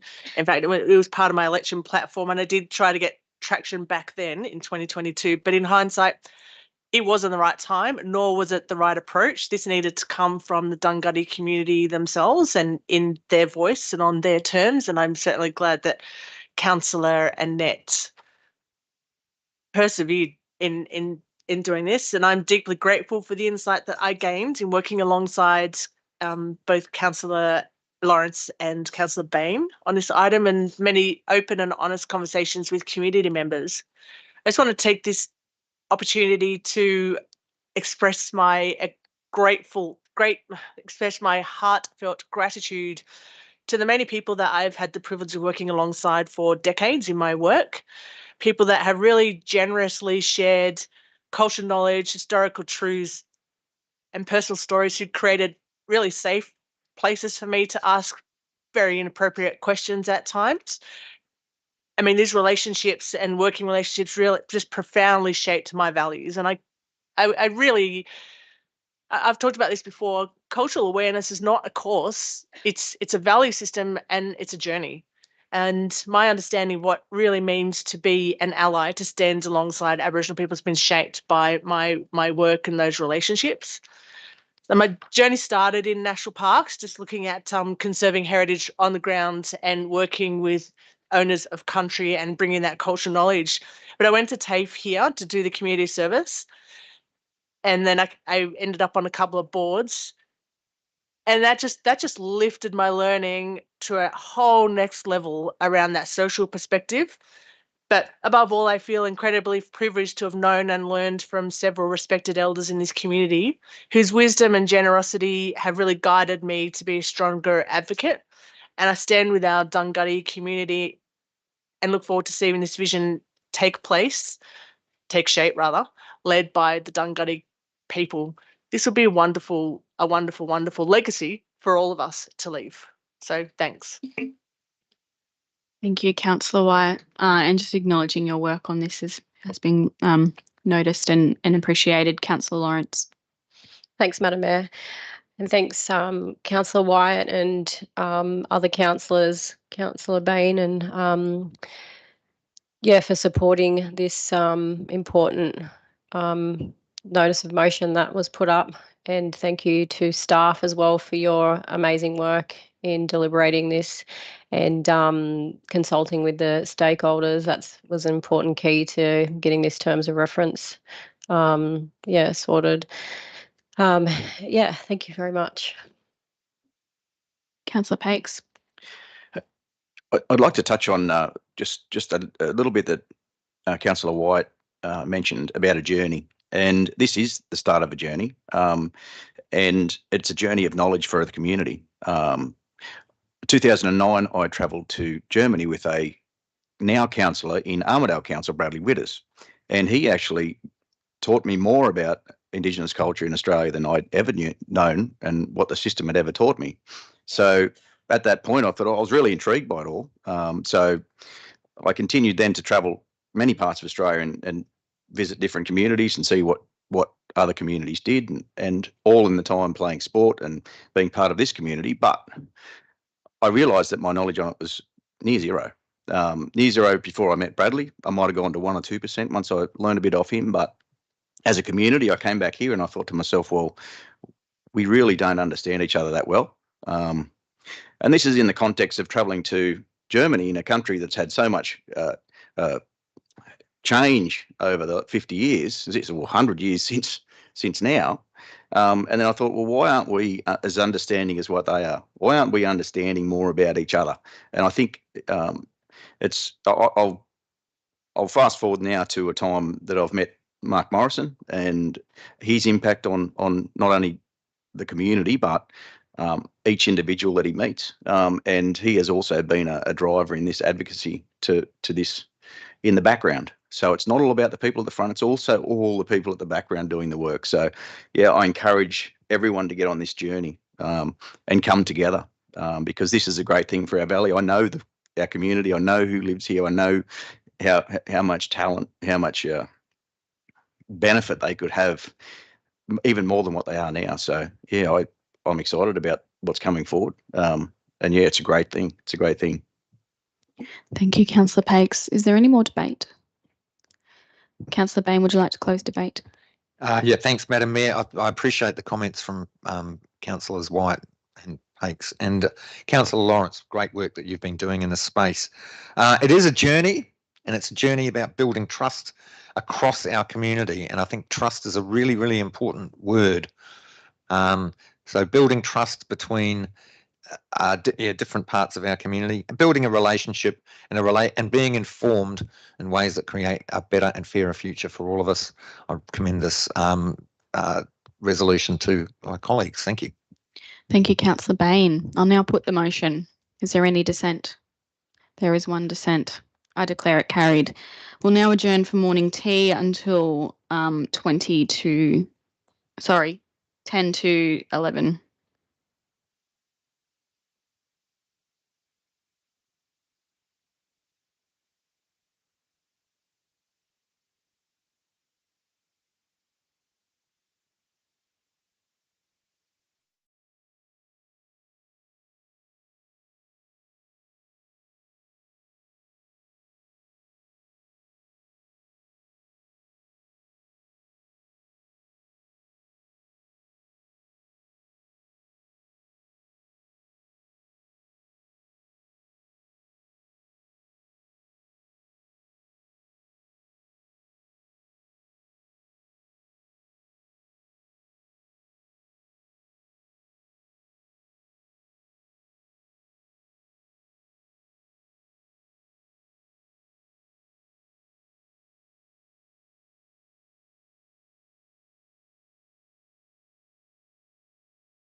that is okay. And when we come back.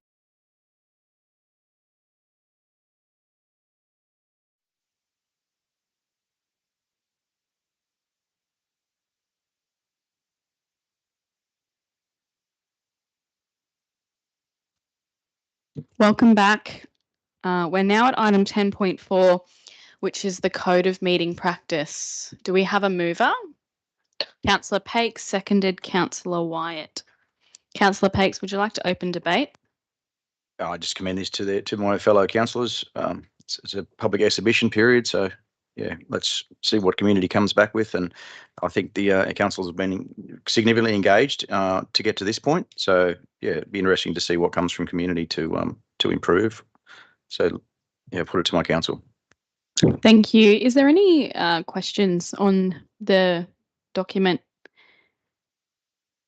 Yeah, just a quick question, Madam Mayor, just in regards to, because we are putting this out to public exhibition, and I know that other councillors have suggested some changes, would we be awaiting the results of any public feedback before we sort of debate and decide on those changes, or will we do a little bit of that now and then a little bit after public feedback?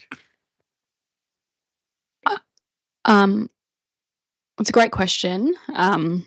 And there might be some staff advice on this, but I believe as a council, the document that we put out should mostly be what we would intend to adopt, especially given we've done, I think, 2 workshops on this document at this time. But of course, because we are putting it out on exhibition, if the public does have feedback, we are at liberty to change that.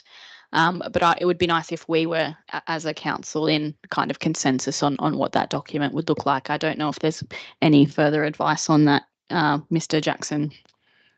Yes, certainly the document as it stands is only a draft. So if councillors wish to make any final changes before that goes out as a draft for consultation, that's certainly acceptable if we can document those as part of this. And if councillors agree to those changes, that will be the version that goes out. You can amend today. Thank you. Councillor Lawrence. My question is if we can include a formal acknowledgement of country at the start of every meeting because I don't think it's in the code, is it? Mr. Jackson.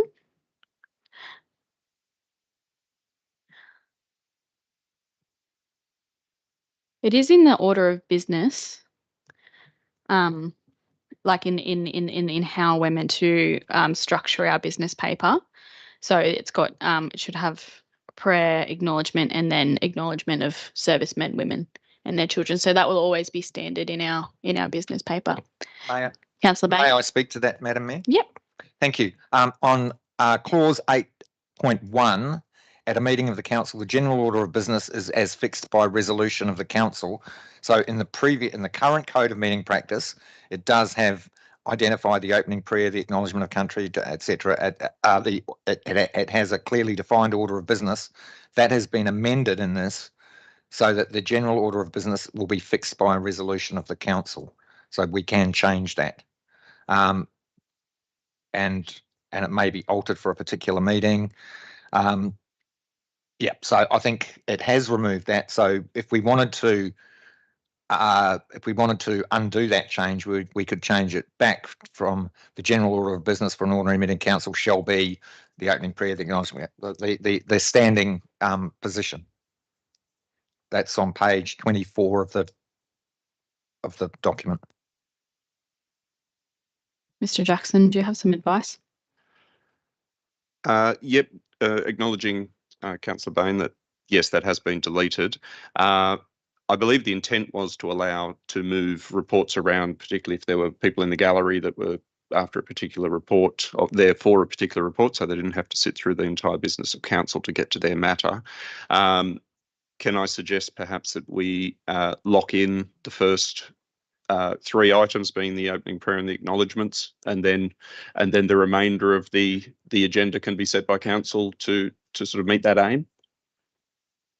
If that's okay. Thank you, Mr. Jackson and Madam Mayor. Are there any further questions on this code? Councillor White? Yes. What will happen if there is fundamental excuse me. What will happen if there is fundamental changes in the Office of Local Government's Code of Meeting Practice when it comes out, which I think is maybe September-ish. I don't know whenever it comes out. So something that's diametrically different. What's the course of action then? Mr. Jackson. Usually when the Office of Local Government releases a new model code, there's a time period for council to adopt that code. So at this stage, we'd assume it's still to be determined, but assume you'd have at least 12 months to go through that code, adopt that code with any optional clauses or additionals that you're allowed to put in, and advertise it, etc. So essentially they'd have to allow us a process and a time frame to adopt that code. So at this point, subject to the specifics, we'd assume you'd have at least 12 months, if not more. It has to be done per term of council, so it could even be something for the following council, but let's assume that the minister's very keen and insists that it gets adopted within a period. Councillor Saul. Thank you, Madam Mayor. Madam Mayor, there's one point I put an X beside, 3.14. I think it's a delegate's report from memory. Or my question is this to councillors: is there a need for motions? 3.22. I apologise, wrong button. What events need a delegate's report? What if council isn't paying? What must they contain? How long do you have to have them for? Who benefits from writing one? And the question is, are these the best use of our time? If council is just a guest somewhere, is a delegate report needed? So I think that may need to be removed, Madam Mayor.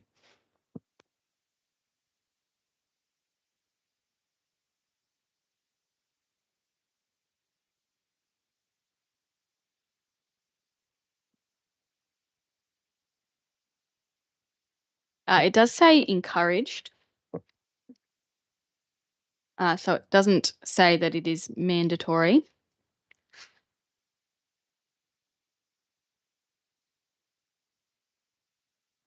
Madam Mayor, perhaps when they say encouraged, that's more meant to be more so done than less done, so I would imagine. The emphasis being on have it done.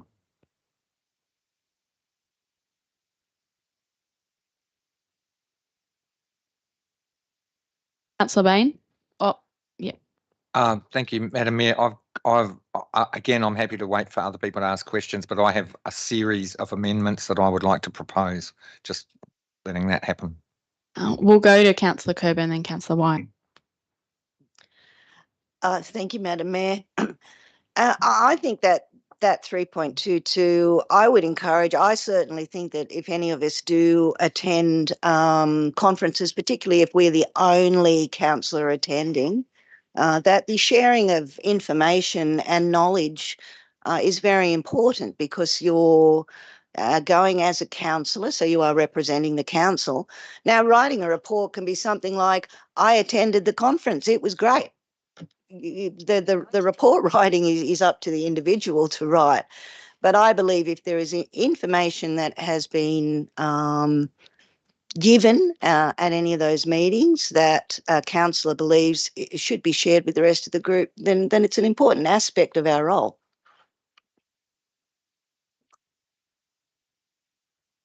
Councillor White. Just I don't have a question. I just wanted to speak to it. So shall I wait?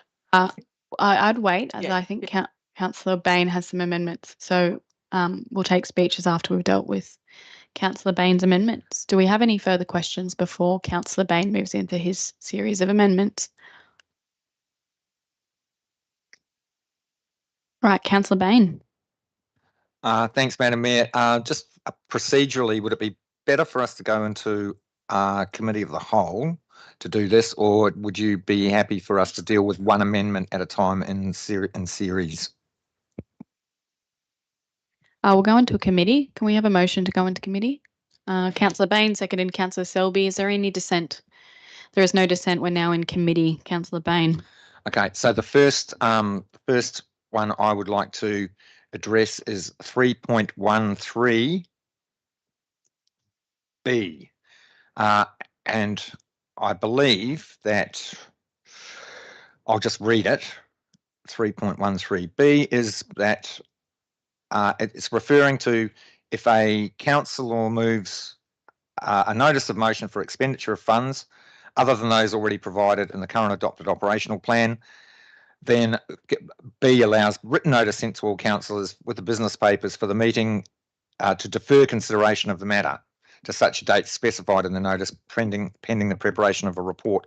I would like to remove 3.13B, keep 3.13A, which asks the CEO to, or the General Manager CEO, to prepare a report on the availability of funds, and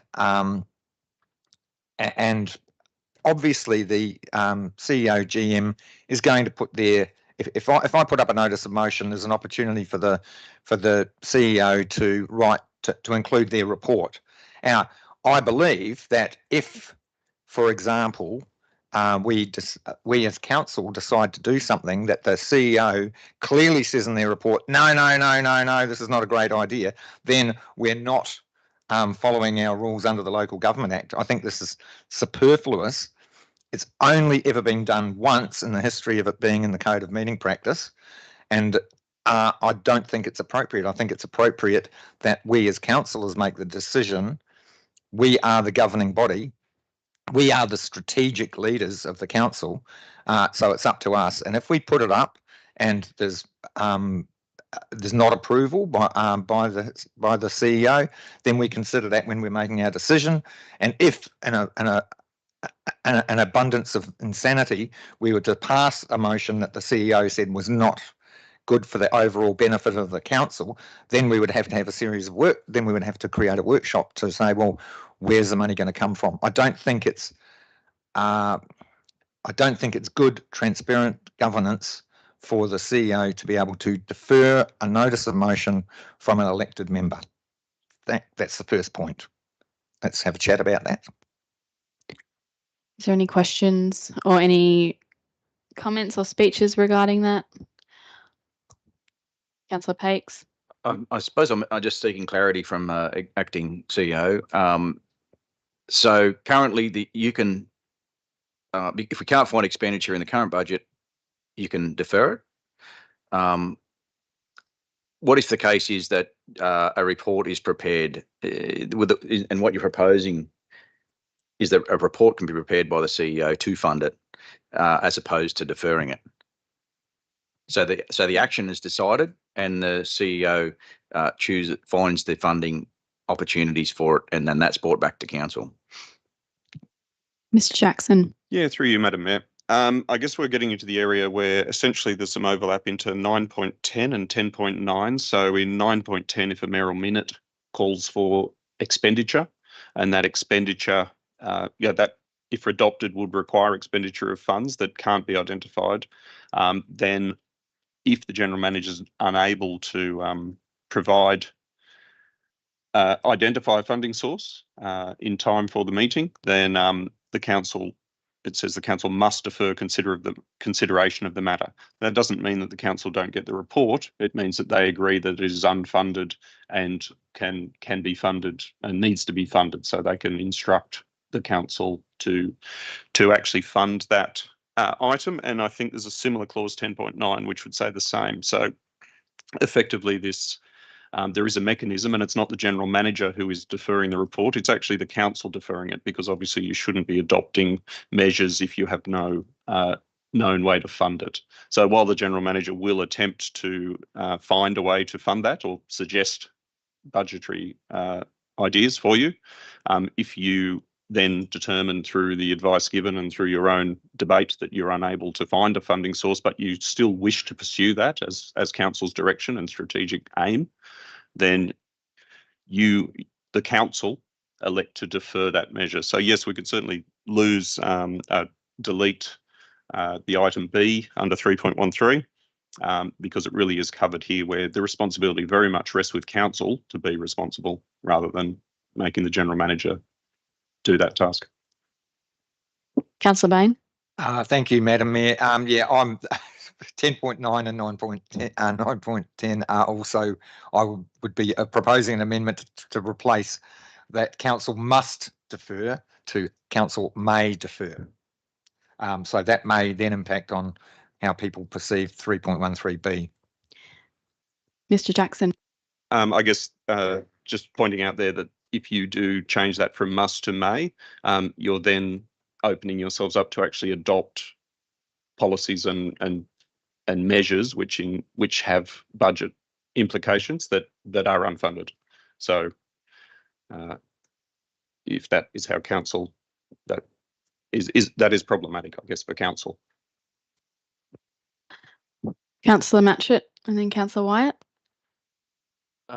Yeah, sorry, forgive me, my brain's not working 100% today, but just to clarify, so would this be deferred to, you know, the next available meeting, or is there any sort of framework around how long things could be deferred? Because I'm sort of inclined to keep that clause in there, because I believe, you know, if we're to make a decision on expenditure, then we need to know the funding source and we need to know the implications.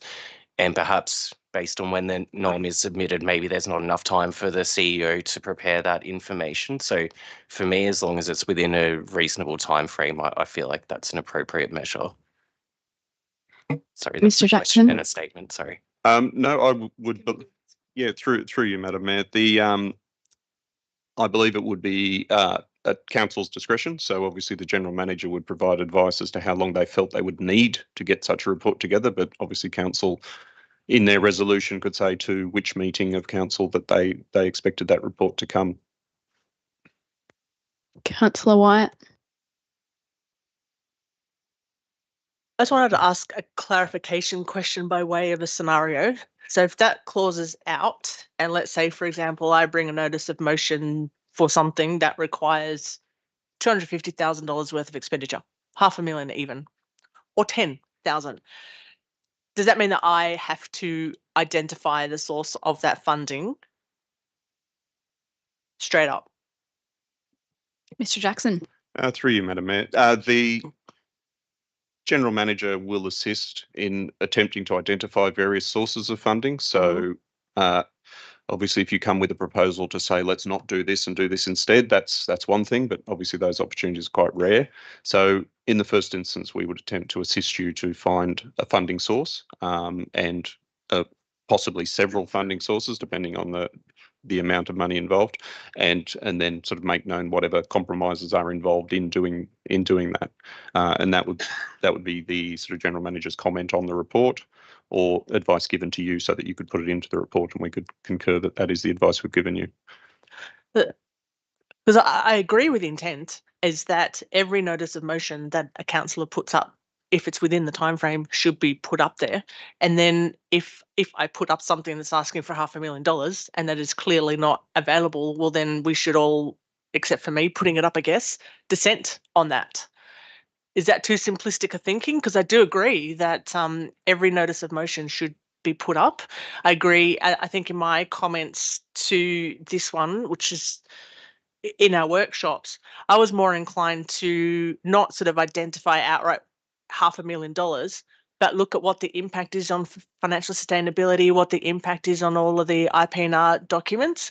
So I agree that when councillors put up a notice of motion that we need to have considered logically and realistically that there will be an impact. Putting up something for $200,000 will have an impact on budget, resourcing, the work strategy, etc. So I agree with that. So I think I'm tending to agree with removing it because I do think that they should all be there. I do think that councillors should be putting up consideration of impact, and then it's up to the council through a report prepared by the general manager. Because sometimes you would see them in the attached, for then the council to say, actually, no, we can't put that up.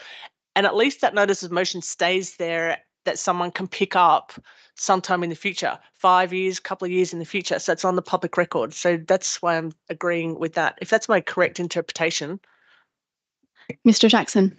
Yeah, through you, Madam Mayor. I guess that is I think, reasonably correct interpretation.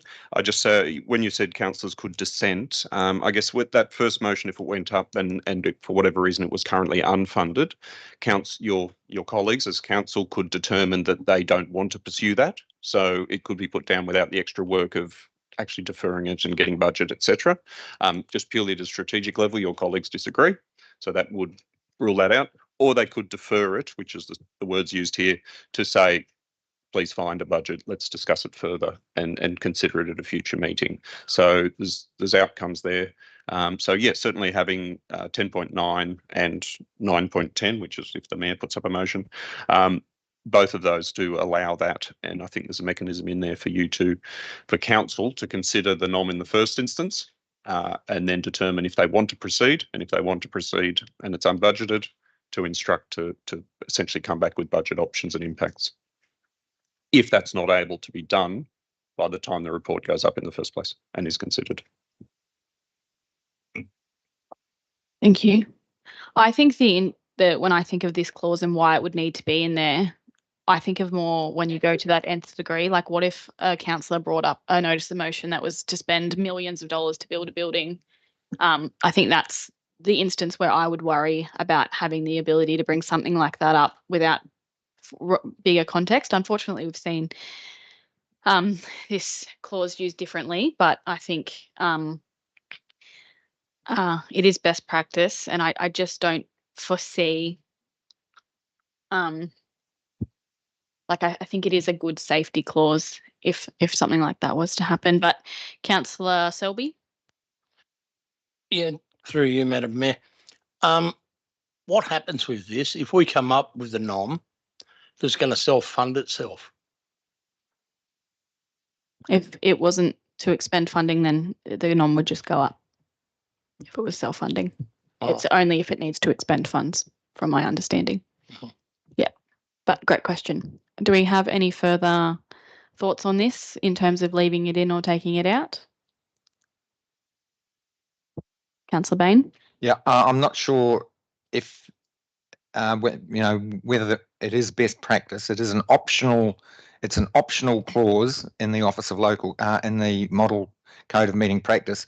I'd like to refer to the legislation, and in the legislation, it's the role of the governing body to direct and control the affairs of the council in accordance with the Act.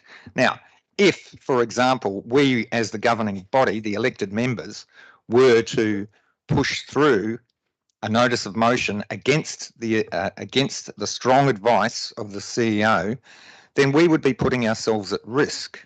We would be taking a very dangerous step as a council and towards, potentially, I've been looking closely at some case studies of dysfunctional councils, and if that was the case, if we were to go against the strong advice of the CEO, then we would be absolutely at risk of being considered dysfunctional and not fulfilling our role under the Local Government Act. So I think in terms of trusting the council as the strategic leaders of the organisation, we can safely, I believe, remove 3.13b and trust that the councillors are going to make the best decisions for the community. If we don't, then as councillors, we will face consequences. Sorry, just seeking some advice.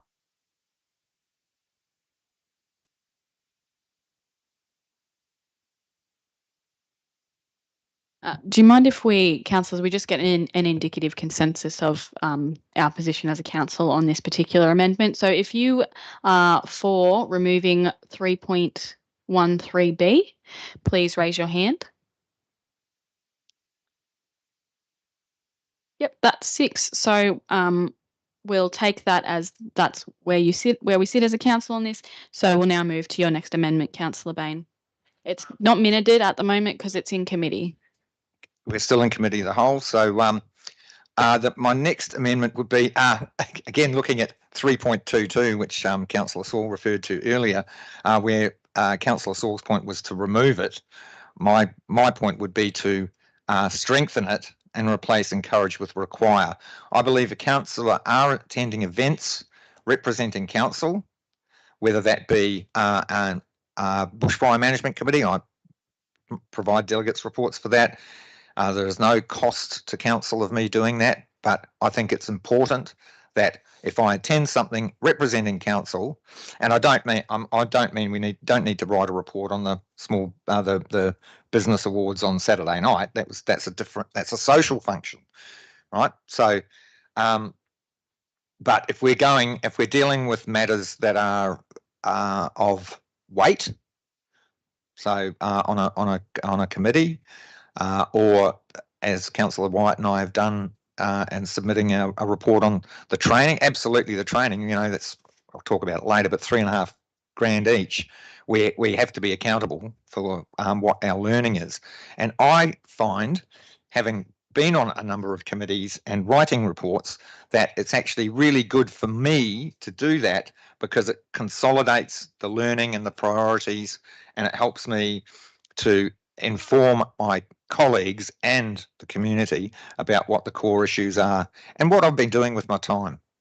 So my proposal would be to strengthen 3.22 by replacing encourage councillors to submit a report, to require councillors to submit a report. Councillor Saul.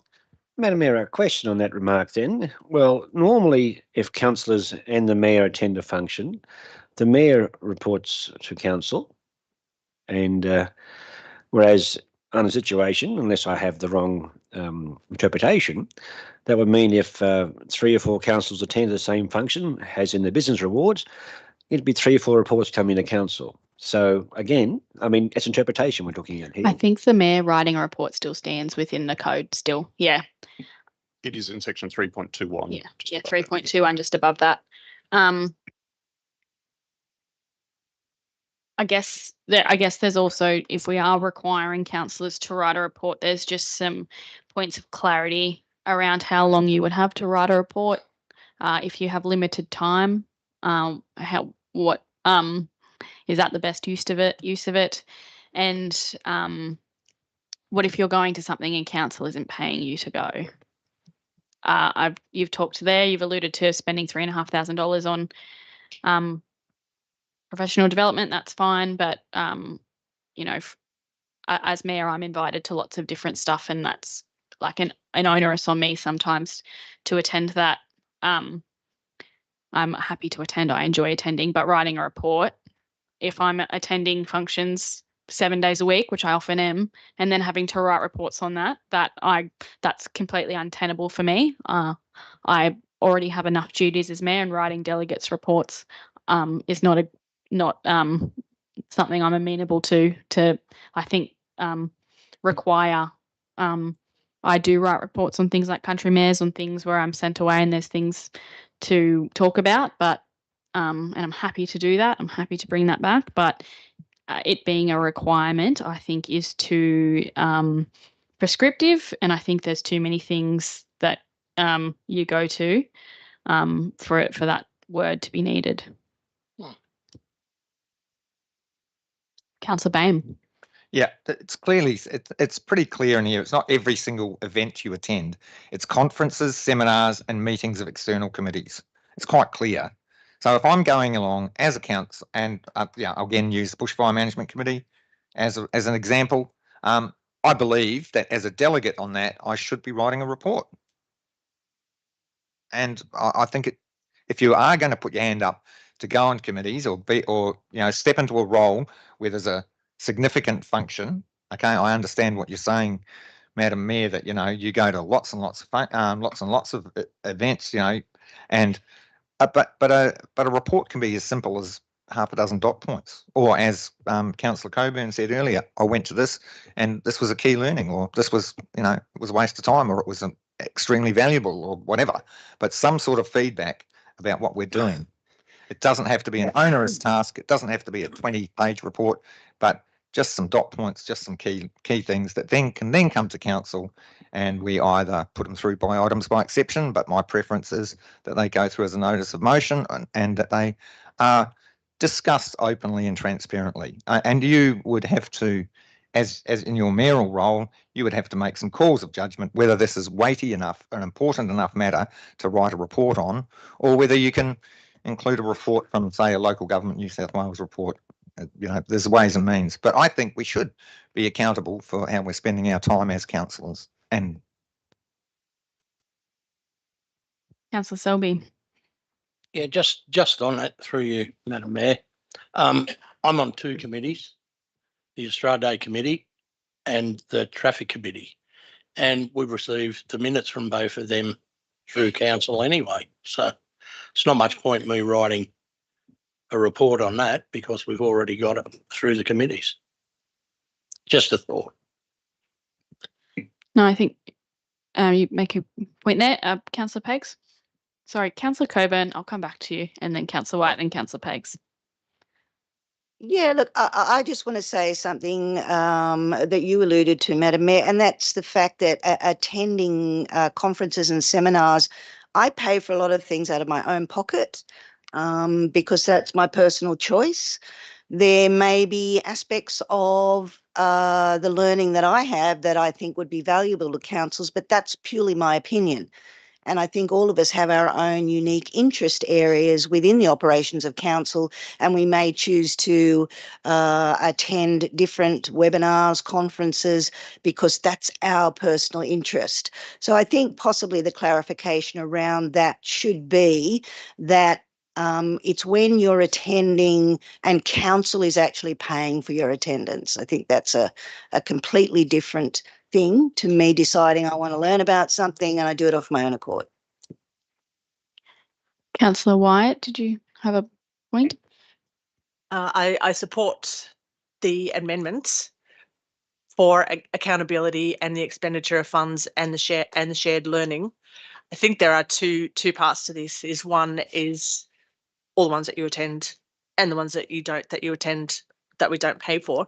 Those type of things can be addressed through the briefings that we have once a month, or if they're going to be increased, or you could even decide if you wanted to is just have a summary in the councillor update of what you've done over the last month. So that I think that is where, you know, it could become too excessive, as you alluded to. But I think I totally agree. I think where councillors are attending conferences, seminars, etc., on behalf of council, or like Councillor Bain and I just did, we were paid to go to a training course. We should be required to provide a report. And in the case of, you know, if all of us go, which has been done in the past, we just decide amongst ourselves who will write that report. Councillor Bain decided to write this report. I provided a few comments. I have to write the next one. It didn't take that long. And if you really wanted to cheat, you could, AI can help you. But that's where I see there's two sides to that. Is one, some of it can be dealt with through the briefings that we have, and then the formal ones that are paid for, conferences, I agree a report should be written and submitted with the business papers. Thank you. I would only be amenable if 3.22, if it was changed to required, it would be at the expense of council. I think that's where I would be at with that one, Councillor Peggs. Yeah, I'd like to also reiterate Councillor Selby's points. Councillor Selby and I have attended South West Rock Sport and Recreation Committee meetings. Minutes are produced, they're circulated, and I think that the minutes of minutes of a meeting are produced and circulated to councillors, there's no need to report again. That's the report of the meeting, full stop, as far as I understand, and I think that's a reasonable and fair corporate situation. I think that's fair. So if that was excluded, I get that. But yeah, the other, if it's a paid for by council and you're the only councillor attending, yes, a report should be produced.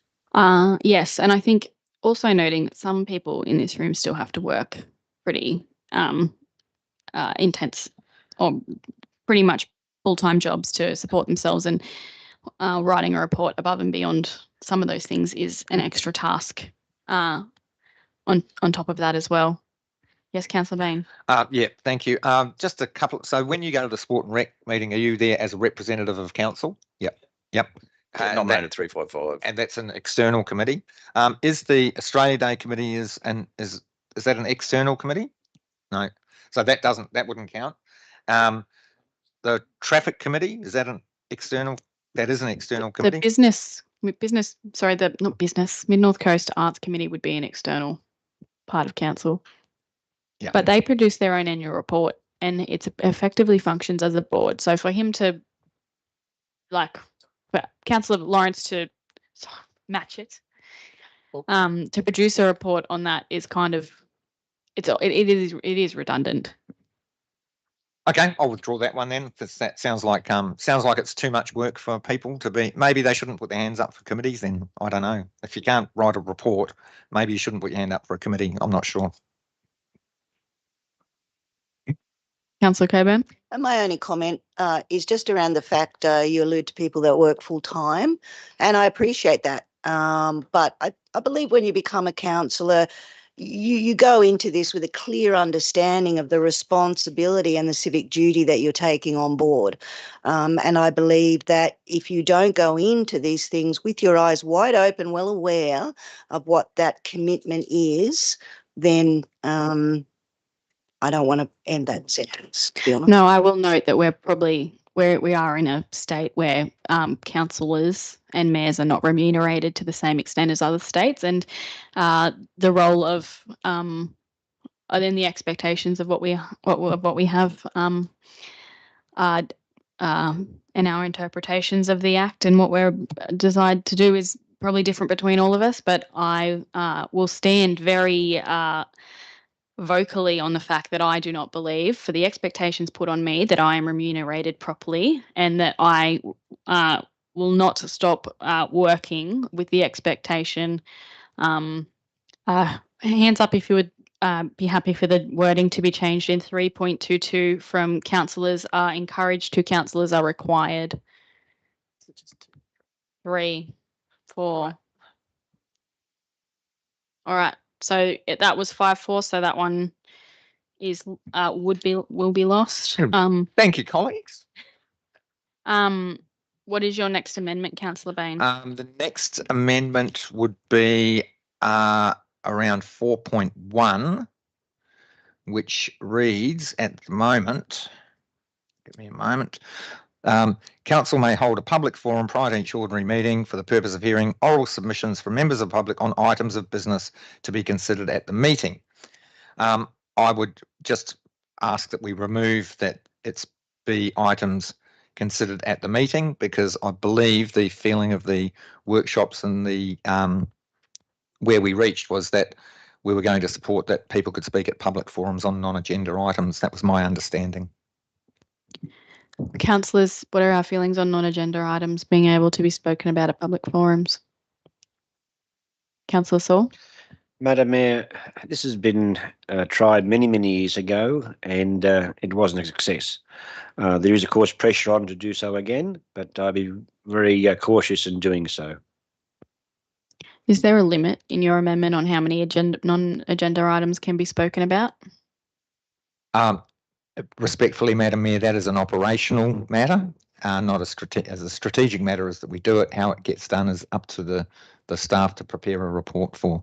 So it's as a strategic matter, what we're saying, what this proposal is saying, this amendment is saying, is that we will allow people to speak. I think when I put a notice of motion up in the previous council, I actually did outline some guidelines, which is probably a little bit operational of me, but I did.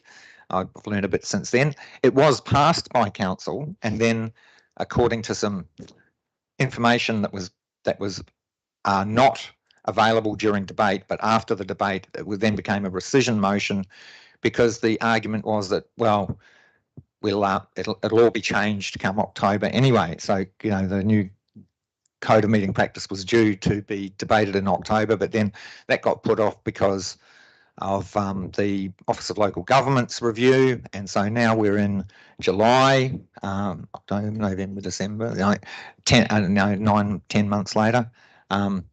So there are guidelines there. There are guidelines through other councils, but that is actually a role for staff to have a look at developing those guidelines. And I think this has been foreshadowed. This is not a brand new idea.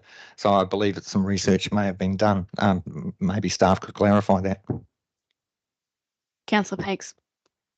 Yeah, I think it's a Councillor Bain's suggestion to increase transparency into council meetings for not to have all the answers for the speakers, but to bring the questions to the executive leadership and the councillors is a step in transparency for the Macleay Valley community, and I think it's a smart move for us as a council to be open and transparent. Now, yes, I think there should be a limit of maybe a number of people, and obviously they're still bound by the limitations of the public forum. There's limitations in there, but they aren't my doing. They'll be on the direction of the CEO and the mayor. But I think it's a smart move for open and transparent council meetings, and yeah, I don't think it's a bad move. Mr. Jackson. Yeah, through you, Madam Mayor. I believe it was discussed during those briefings that we had on this, the workshops that we had on this, that it was effectively going to be a time-sensitive matter, how long the public forum, how long councillors are willing to commit to the public forum, how many speakers would fit within that time period. So, yeah, it's certainly a matter that can be agreed through that process, and we'll formalise that. Councillor Coburn. That was going to be my feedback on that one. Was obviously if we have a public forum where there's a high volume of speakers, it's a contentious issue, whatever that may be, there should be a clause in there that will state that if there is a high volume of speakers at the public forum, there will be no opportunity for that, for there to be general public speaking, because that's the priority for us, is the business of council, and particularly in that public forum. We don't want to find ourselves in a situation where we are overloaded before we actually even get to our briefing. So I think it's important that that's acknowledged, that if it is a lot of, and I don't know if that can be put into an actual number, but I believe there's a high volume of people that want to speak on council business paper items, that they should definitely be given the priority. And items, which is consistent with 4.25. It's already there. So we've already agreed to having it there. And sort of going back to what was said at the beginning, where Councillor Matcher asked a question, do we accept? We've already accepted that as being here. So let's put it out to the community. Is that your, yeah? Yeah, I can see it here now. It's in contradiction to 4.25, and I'd just like to note the response from Director Thorogood was that the inclusion of clause 4.1 is an omission. So that, I think that communication came to every councillor. Yeah. So I believe we can safely omit 4.1, which will then impact. Oh no, sorry, amend 4.1 to just remove the words on items of business to be considered at the meeting. Yep. Yep. Happy with that, councillors? Yep. Next amendment. Thank you. The next amendment would be is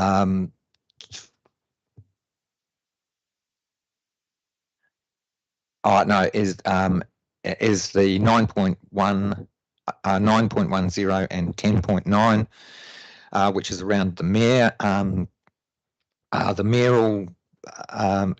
mayor proposing an expenditure that the council must defer. I would, again, we've probably had this discussion, I would like to change that to council may defer.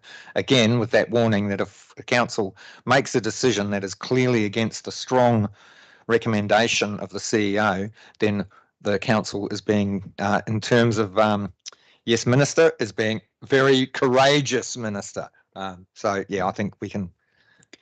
My only comment around this is that I can raise, or the mayor may raise a mayoral minute at any moment without the opportunity for the general manager to thoroughly understand and make comment. But Mr. Jackson.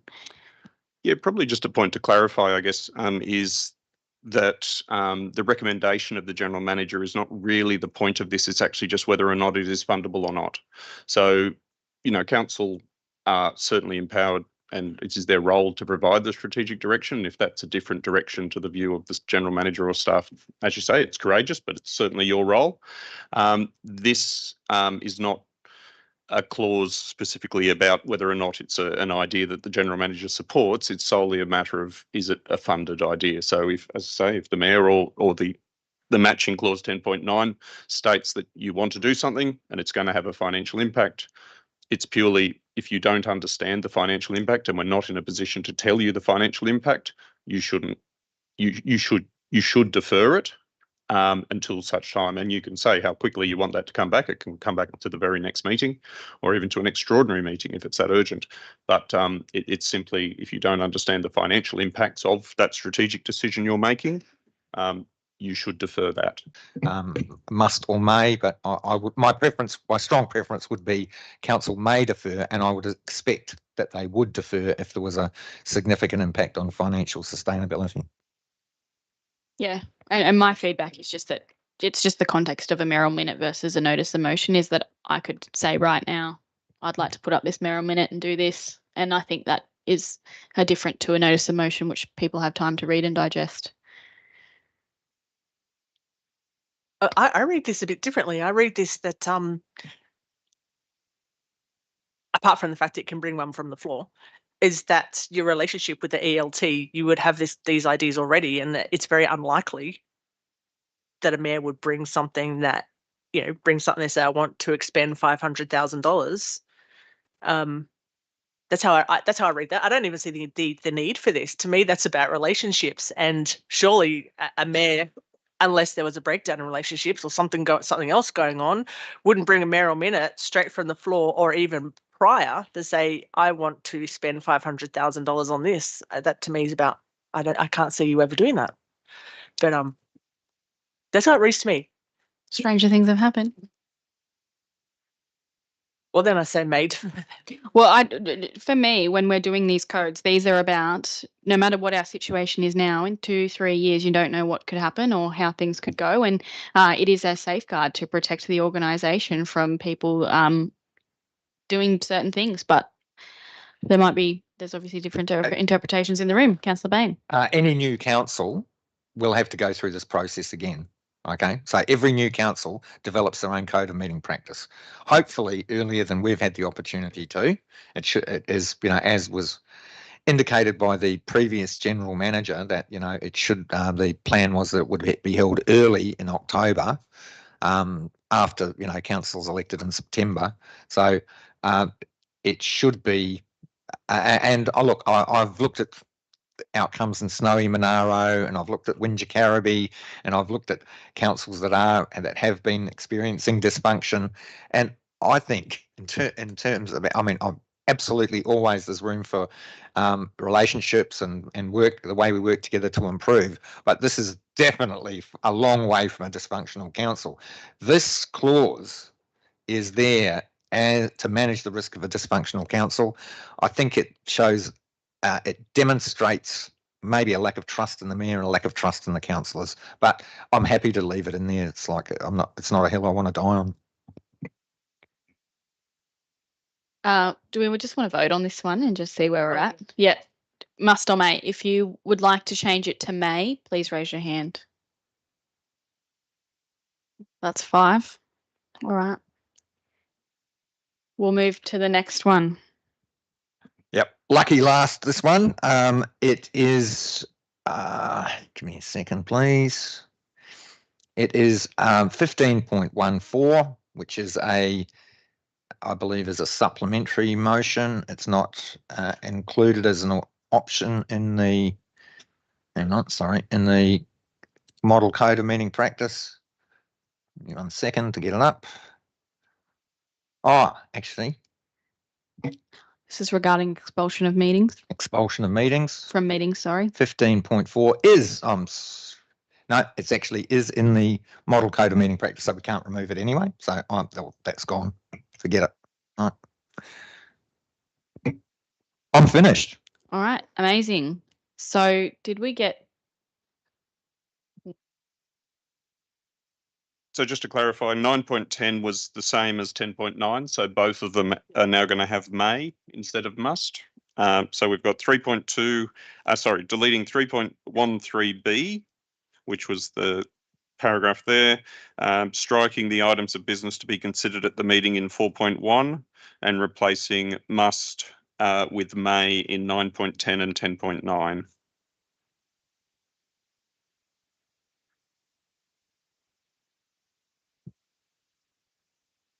Oh, and we've sorry, yes, and we've changed, noted that the first 3 items are in the order of business by resolution, and then the rest is by resolution of council.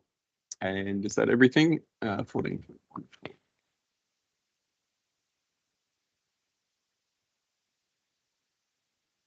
And councillors, we have taken straw poll on this. So when we come out of open council, we'll just vote for the code as we would normally vote as a council. You won't necessarily be voting against these amendments as they are. We'll be voting against the code that we're putting out on exhibition.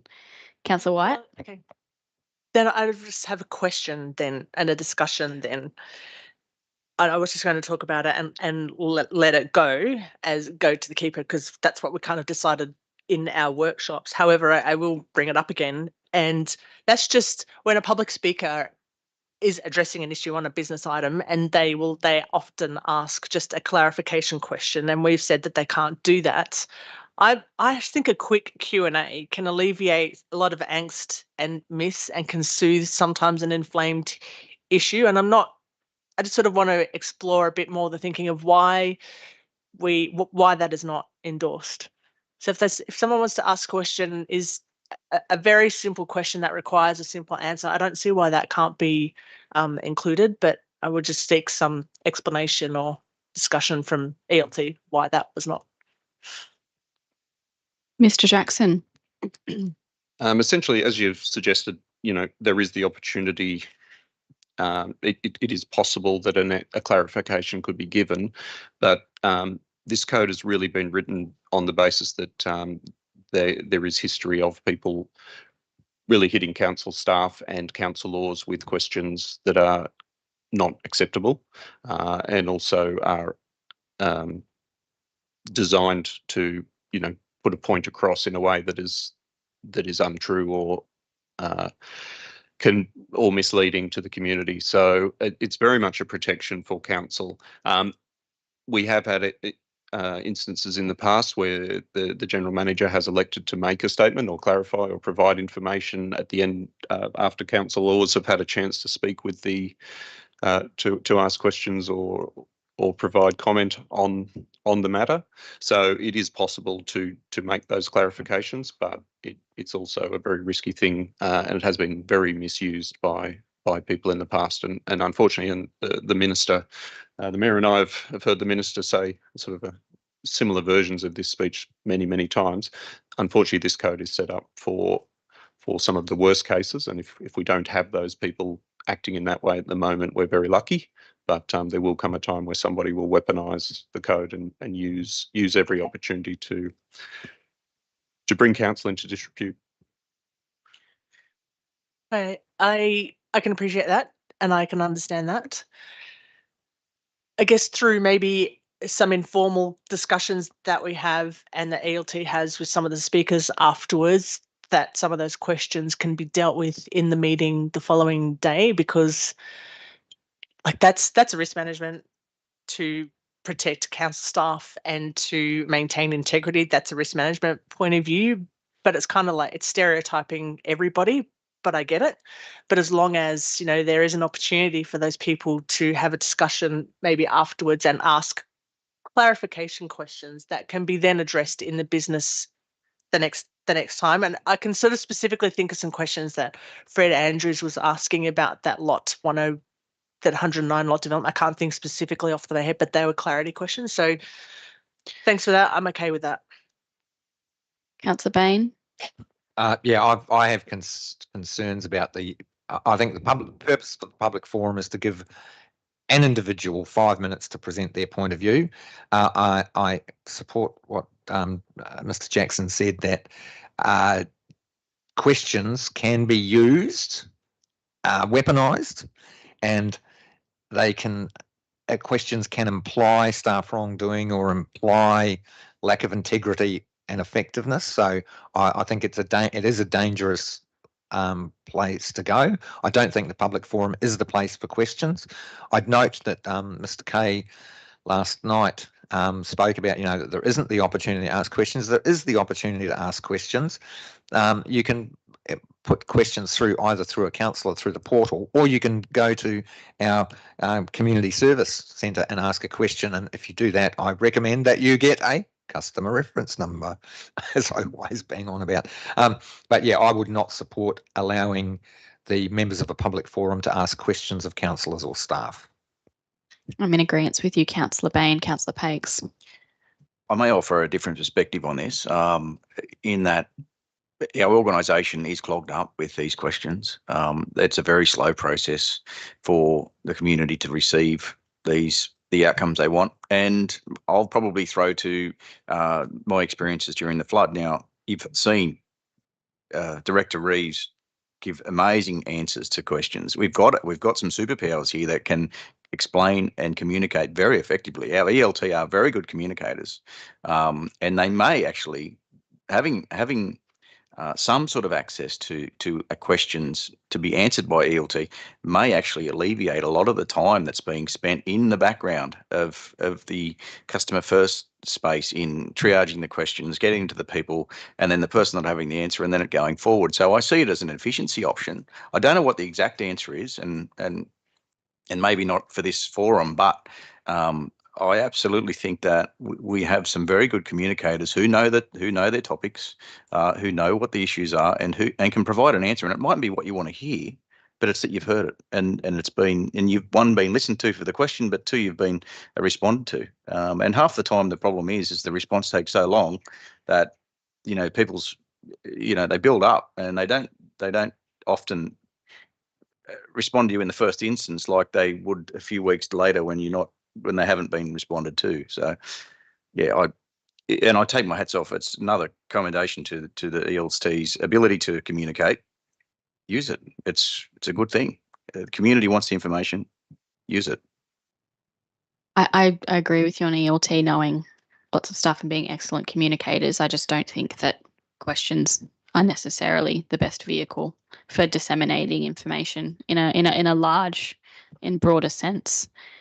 Do we have any more, Councillor Coburn? Thank you, Madam Mayor. The only thing I sent through, it was yesterday afternoon, just about the pre-briefing meetings. It's item 3.46, that they can be held via audio-visual link. I would like a note added in there, which reflects the same as what's listed in .5.28, reflecting that councillors must give full attention, keep their cameras on, etc. Thank you. People amenable to that? If people are online, whether it's a briefing or whether it's a meeting, those are treated the same and you must keep your camera on. Internet connection allowing. Yeah, that's completely understandable. Yeah. Yeah, if you're sick. All right. So, Madam Mayor, just to clarify, please. So are questions in or out now? I wasn't sure what the final outcome was. Oh, sorry. I think that questions are out, but Councillor White just wanted to make that point. Camera required to be on for briefings and meetings, both alike. Yep, consensus on that one as well. So that will be added to our list of amendments. If there's no more discussion, do we have a motion to come out of committee? Councillor Pakes, seconded Councillor Matchett. Any dissent? There is none. I declare it carried. We're now back in open council. Oh, no, we're in open council. We're in open council, so you can. So we're now in debate. So if anyone would like to speak to the motion, you may. Councillor Wyatt. I do. I've just amended what I was going to say, but I just wanted to firstly thank the staff for publishing the suggestions in those three documents. You put it in track changes, without track changes, and the comments. And I thanks for publishing that. And like quite a few of those not included were mine, and I'm fine with that. That's democracy in action. And as was stated by Mayor Ring before and by Councillor Matchett, that's what we've decided. I'm good with that, and we've just had a good discussion on those amendments. But I do thank you for publishing that. I think that's transparent. I was really invested in this in my last term when 3 notice of motion were put up by myself and Councillor Bain to make improvements to access for the community to address full council and the ELT, and therefore was quite vocal in our code of meeting practice workshops. And this was a response from the community groups and organisations and individuals who made representations to us in the hope that they could have full access to council. And Lindsay Kay spoke to this about yesterday, that the process he described was about community disappointment, and that the intention of these notices of motion was to have, as I said, full access to council, and we sought the right to have speakers asking firming questions, community group representations, increasing the number of speakers, people speaking on non-agenda items, and I think we've got a good outcome there. I'm really pleased to see that people can speak on non-agenda items. I think it's also an opportunity for community groups to make representations to the whole of council and ELT. This is a unique opportunity, so I think for them. So I think that's good. I'm just in two minds about the briefings. To ensure that our discussion is public and transparent, I made a submission to the OLG advocating that they not be removed, as it allows clarifications and questions prior to the meeting. And in my previous term of council, this was strictly adhered to. It was not a debate, and the same questions were encouraged to be asked at the meeting the next day. And I feel, excuse me, I feel that our briefings have become a little off track, excuse me, and hence I changed my mind that I think that I'm still in two minds that they should be removed. And this hasn't made it into the draft. Again, I'm fine with consensus decision making, but I do note that our briefings, those briefings, are not intended to be a debate or a meeting before the meeting. And then we need to ensure that we maintain integrity and transparency in the process of making informed decisions for the community on behalf of the community. We had discussions last night about the flood report that didn't make it to the meeting today, and I just remind us that that is not the intention of a briefing. And I remember going to a presentation by the local government minister when he was talking about, it was for the Women's Conference, when he was talking about that very clause, and he said that's the reason they wanted to remove it, is because councillors were having meetings before the meetings and making decisions that weren't making it to the public. I was thinking, no, that's not what ours are about, but ours is kind of slipping a bit in there. So I would just make us mindful of that. We have a lot of discussion about the finance. I really do believe that councillors should have, and in their notices of motion, should talk about sustainability. You know, we're yet to go through that rigorous austerity process to look at how we're going to save money, but we need to, when we're putting out notices of motion, we need to be strategic in that we need to have a look at what the impact is on the DP and OP, the work staff, long-term financial plan. We don't need to be operational and said it's going to cost this and take X amount of staff. So I agree with that. And again, I applaud the transparency, and I just want to take this opportunity again to express my, and he's not here, appreciation to Daniel Thorogood for his outstanding job in his governance role supporting councillors. He's he's greatly contributed to my learning. He's very patient when I have vented quite often. He's taken on board ideas and provided valuable knowledge to the meetings. I just want to thank your team, Vicky, too, because I think you're probably already set to go with a code of meeting practice in December, and then we came along and sidelined that. And so I thank you and Daniel's team for running those workshops, preparing drafts, and making sure that we were heard. I agree that it should be placed on public display, and look forward to seeing what the council, what the community feel. Thank you. Thank you, Councillor Wyatt. Councillor Bain. Madam Mayor, yes, I'd like to thank staff for their work in having workshops and in consulting around this. This is one of our core documents about how we're going to function in this term of council, and I appreciate the fact that that we've worked so collaboratively and that we've found some really good, I believe, good ways forward to promote good governance, grassroots democracy and transparency in the way we operate. Marangu. Thank you. Is there any more debate? If there's not, Councillor Pakes, you can close debate. Yeah, I'd like to close debate and just reiterate what the two speakers have spoken about collaboration. It's a great example of councillors not only collaborating together, but the ELT and the people that assisted in the workshops and so on, coming up with something that's an improvement. I just think it's an improvement for everyone. It's an improvement for transparency for people in Macleay. It's an improvement for, I think it'll be easier for the ELT in minor ways. So it's a good thing. Yeah, so I commend it to my fellow councillors. Thank you. I'll now put the motion.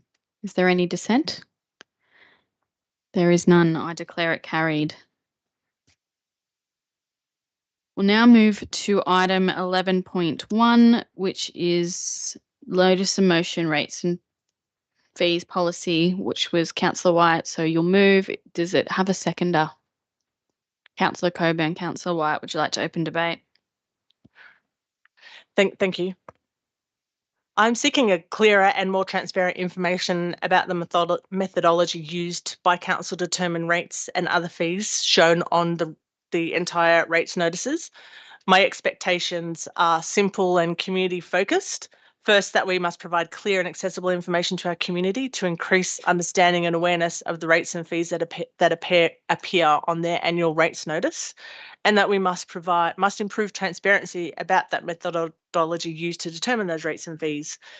I'd like to see this information readily available on our website and included in a brochure with the 2026-27 rates notice. As stated in my report, I'm fully aware that there is information already there on the website, but I want to see a suite of communication tools used to cater for different learning styles, whether that's written, explainer videos, infographics, cartoon type videos, online calculators, but it needs to be open, accessible, unbiased and equitable so that every ratepayer has the opportunity to understand how their contributions are determined and spent. This is what community-centric council looks like. And I think our ratepayers deserve a detailed understanding and the information of how their fees are calculated. There's a lot of myths out there. I'm also advocating for councils to adopt a formal rates policy. I had a brief discussion with Director Thorogood the other day, sort of saying it was his intention to do something along those lines. But it was discussed at the executive training that Councillor Bean and I attended, whereas implied that council should have one in place. A little bit of a light bulb moment. I thought, fair enough. And I tried to look through a rates policy for Kempsey Council. I couldn't find one. Mind you, I couldn't find many for other councils in New South Wales either. But to be clear, I know that there is a method, and I'm fortunate as a second-term councillor to have had the opportunity to learn how rates are calculated, how they're distributed, how they align with IPART rules and the Local Government Act. But not everyone has had that same chance, and they shouldn't have to become councillors to find out. I try to share what I can through my social media platforms, and the community responds really positively with valid questions that sometimes make it even more complicated. But people want to know, and they have a right to know. They don't, and if they don't understand, this just generates mistrust. Open, transparent communication helps build trust and breaks down those myths and misinformation. So I'm calling for the development of a rates policy that provides a clear rationale to guide council's decisions about rates and other charges on the bill, which you've already got somewhere.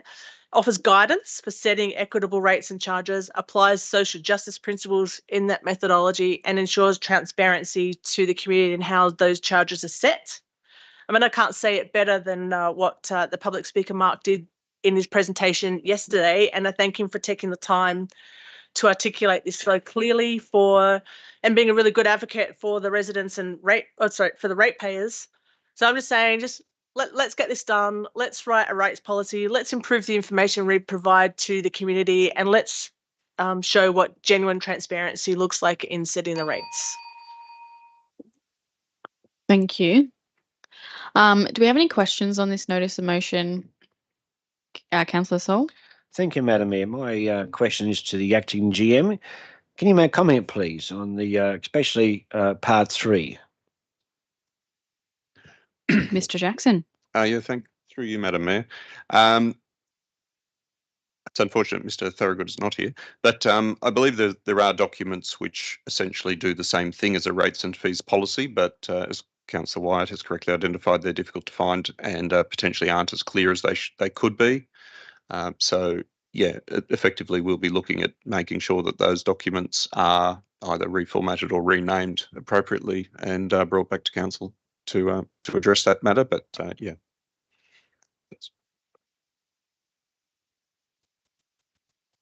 My only question would be around for point 2, how would you envisage that information goes out with every rates notice issued? Yep. I think in the past we've had, you know, 3 flyers which have had various bits of information. So something along those lines, probably doesn't have to be A4, could just be, you know, that size.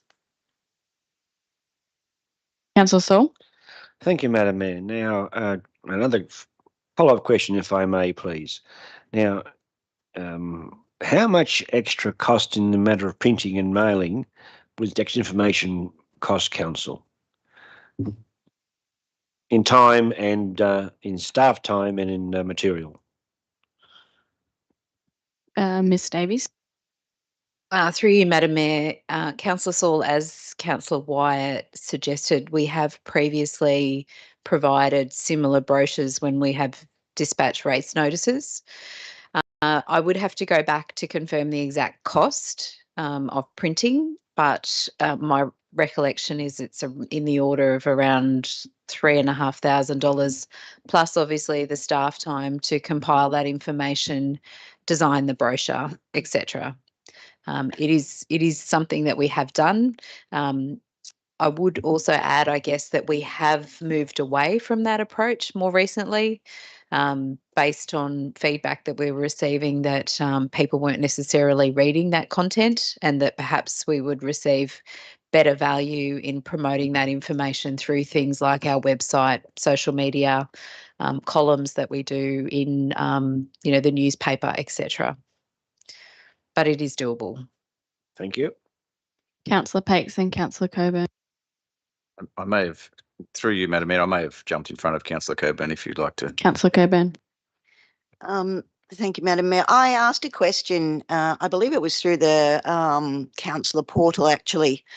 I had a number of residents contact me in regards to the rates calculator that I know was put up during the special rate variation application, which allowed residents to input their own information and it would calculate for them. Now, I did get a response from that, and I don't think it's something that's impossible. It wasn't indicated to me that it was something that wasn't possible. I was just told that it would require quite a lot of work. Can I get some clarification around how much work would be required to reinstate that calculator so people can actually go in and self-serve? Mr. Jackson? I believe that the rates calculator is certainly something that can be reinstated. The problem that we have is when on the 3-yearly cycle of property valuations, because obviously we have to then factor that in. So every 3 years it becomes quite a bit of work, and it is actually and it's going to be out of date until such time as we get that in. So for 2 years, it's certainly a very worthwhile item, but in the 3rd year it becomes problematic because it gives false outcomes until such time as we're able to process all of that information from the Valuer General. So effectively, it's not going to be a major piece of work to reinstate that at the moment, given that it was done for the SRV work. Councillor Coburn. Just a follow-up to that then, I believe it would be in light of the fact that we're in the process of the moment at the moment from last year and this year and again next year when we look at reviewing the rates again, it's the actual application of that special rate variation. I think it would be very much in the public's interest to be able to self-serve and go in and just do the calculation themselves and take that pressure off staff time just during that period. Thank you. Councillor Paix. In the light of this being more information available to the public about what they are paying for, could this be seen as an efficiency measure in that won't be people calling customer first and asking line by line item off their rates notice, why am I paying this much for this? This has got to clog up customer first time. It's $3,500 worth of customer first time. Doesn't seem like a lot of staff hours to me. Would that be a reasonable indication to say that there are potential efficiencies in reduced customer service calls in regards to rate notices if there's more information out there, and also having something to refer to immediately? Yeah, Councillor Pakes. Through you, Madam Mayor. Sorry, Mr. Jackson. I knew who you meant. We're just I guess to clarify what's already on our website. We already have a Your Rates Explained page, which does run through everything in the rates. There's also links to the rates and charges and pensioner concession through the Office of Local Government.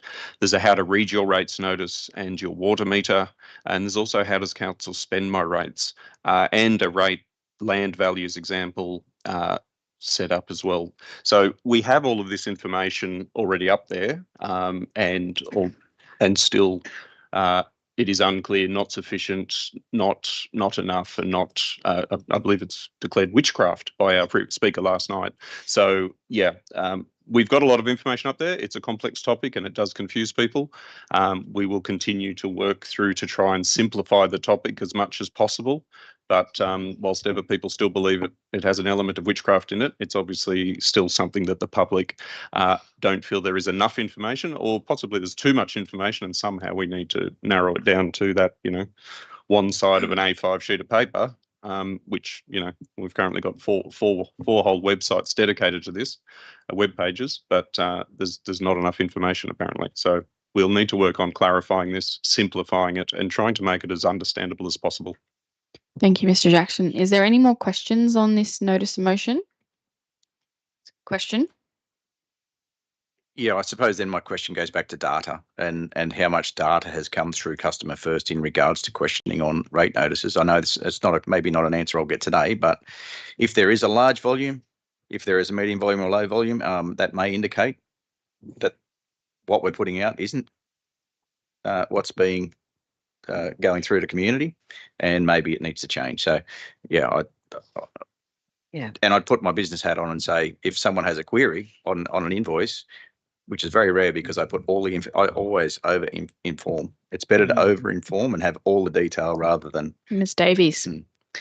Through you, Madam Mayor, Councillor Pakes, I take on board your point, and the comparison, I guess, between the time that our customer service team spend in responding to inquiries about rates notices as opposed to, what information could be shared to address those concerns. I don't have the data with me, obviously, around the number of inquiries we receive. It's something that we could look at to, I guess, gauge.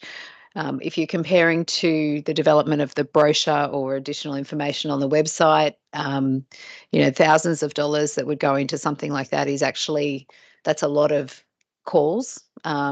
If you were to actually do a direct analysis, but it's something that we would have to take on notice and have a look at. Thank you. Is there any debate on this notice of motion? Do you want to close debate? I just want to reiterate that this came out of the executive certificate for elected members, which Council sent Councillor Bain and myself, and it was explained that this is best practice financial management from the lecturer himself. I want to deal with a couple of questions that were raised, and in my report and in my speech clearly says a communication suite of information. So that means that there is, just as there are diverse people that can take capacity of that information, we have to present it in diverse ways. I have also acknowledged in my report too that there is information on the website. What is missing is the methodology. And what is missing is how the other, and I'm just looking at the page now. So on the second page where it's got the rates notice, it might just be the laptop, but it's illegible. It's got a screenshot of a rates notice, which is saying mine's going to increase far more than the 7.9%. That is because there are other fees on there that will cause that bill to increase. And another big factor is that some of that, when they're comparing to my rates are cheaper in Sydney, I don't know whether they're looking at the fact that in Sydney you have Sydney Water, which deals with your sewer and water. So maybe compare the two, and you might come close. I'm not using that as justification for council's rates prices, but I am saying that this is some of the information that could just be better provided on the website, acknowledging that yep, it's there, it is good, but the methodology is not there. And also just was thinking about the communication suite and how much, $3,000 to send out a brochure. I remember in one of my rates notices, there was just a letter written by the general manager explaining the SRV. That's maybe not with a fact sheet. An internal fact sheet is not going to cost 3,000, it's just it's that suite of information, is that suite of communication tools.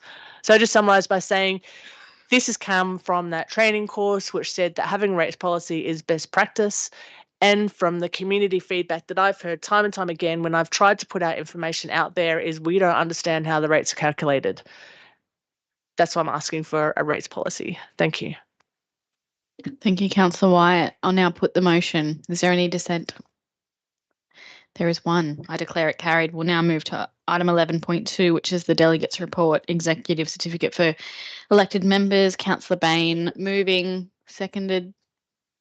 Councillor Wyatt. Councillor Bain, would you like to speak to your motion? Yeah, Marangbu, Madam Mayor. Councillor Wyatt and I went down to Sydney to do the first session of a executive certificate for elected members, which is similar to the Australian Institute of Directors course. It was delivered by the University of Technology, Sydney, and it was pretty amazing. There was a range of new and experienced councillors there. There were representatives from councils that have been working towards better functionality. And so the networking opportunities were really positive. So some of the key issues for me, I hope people have read the report because I believe it's quite good. But some of the key issues are around the legislative context that local government works. We are a body politic. That means we are a recognised entity that works for the collective good, as opposed to a body corporate, which is also recognised as a legal entity, but works for the benefit of the shareholders.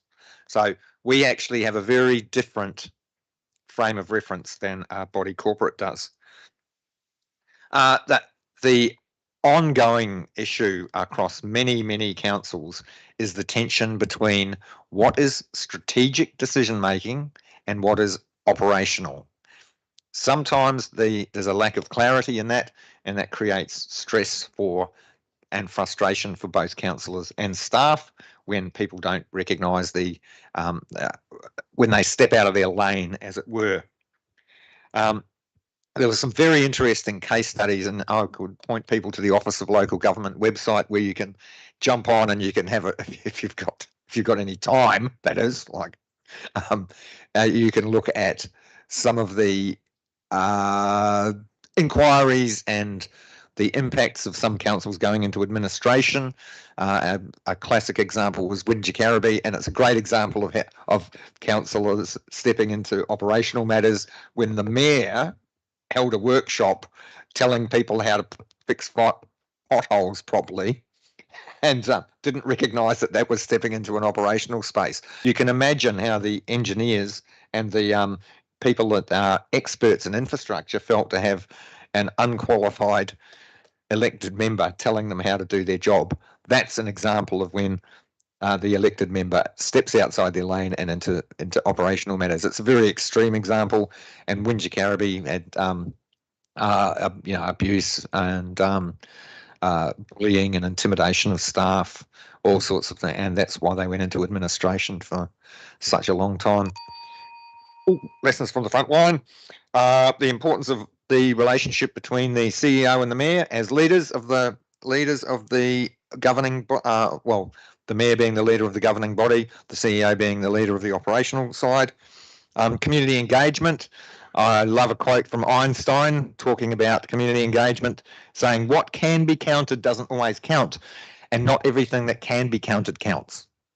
That means we've got to have a mixed strategy rather than just one, and that might be things like reference groups. 20 seconds to go. Often consulting with community. Another quote by Henry Ford saying, if you ask people what they want faster horses. They didn't want cars, they wanted faster horses. And we looked at financial sustainability. Thank you for considering this report. Thank you. Do any councillors have any questions? Councillor Fakes? Just a breakdown of the people partaking. How many from regional councils versus city councils, and were there differences in opinion versus regional versus city guys and ladies? Yep, there was a range out of 13 participants. I would say that they were fairly evenly split between regional and metro, maybe more regional. But there were some like Camden, which is, I guess they might consider themselves regional, but we consider themselves city, and they have got the largest growth. So they are looking at mixed density housing. They're looking at increasing building heights.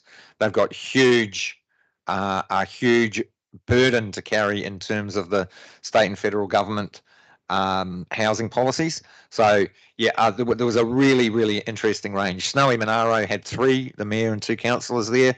They've currently got a councillor on suspension for absolutely outrageous behaviour. The councils were varying.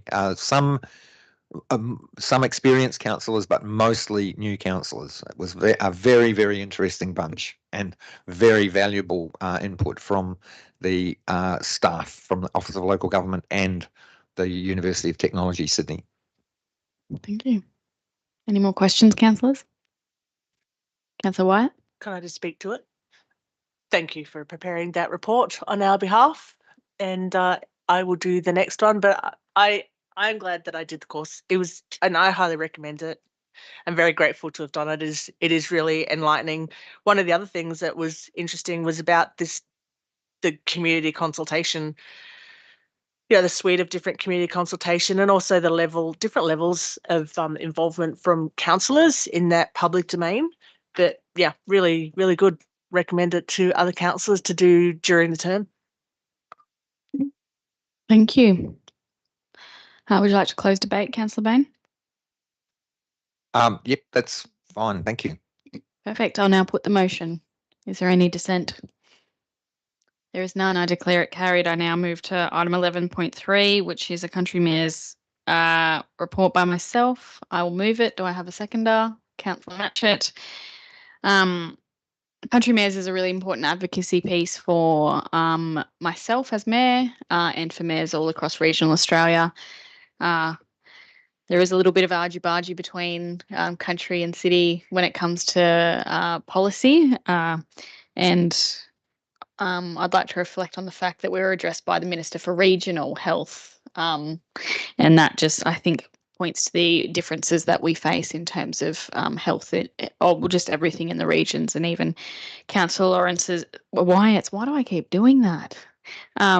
Earlier allusion, I keep calling you Councillor Lawrence, earlier allusion to the fact that we have to provide water and sewer and different things like that in a regional context. This country mayor's theme was based around health, and at that meeting I took the opportunity to ask the Minister for Regional Health about what's currently happening in our hospital. We have, I guess, issues around particularly maternity and people being able to have their baby at Kempsey Hospital. I was born in Kempsey Hospital. I'm very proud of that, and I don't have kids, but if I did, I'd love to be able to give birth to them there. But currently, if you give birth pretty much on a weekend or out of specific hours, you have to go down to Port Macquarie. And for some of our community, having to go off country or even just not being close to your support network is a huge challenge. So I took that opportunity to ask the Minister that question, and I also wrote to him in follow-up from that, and his response was in a councillor update, but basically he said to me that they're currently aren't enough staff to facilitate the extension of hours, which is unfortunate. But I will be also taking the opportunity to meet with their new CEO when our CEO is back. There was also presentations during this country mayor's meeting on just the different partnerships that exist, probably more in Western regional New South Wales, where approaches to health need to be a little bit more inventive and in partnership. So there was some interesting presentations on that. And there was also a presentation by our neighbour Milligan Shire Council around their housing for nurses.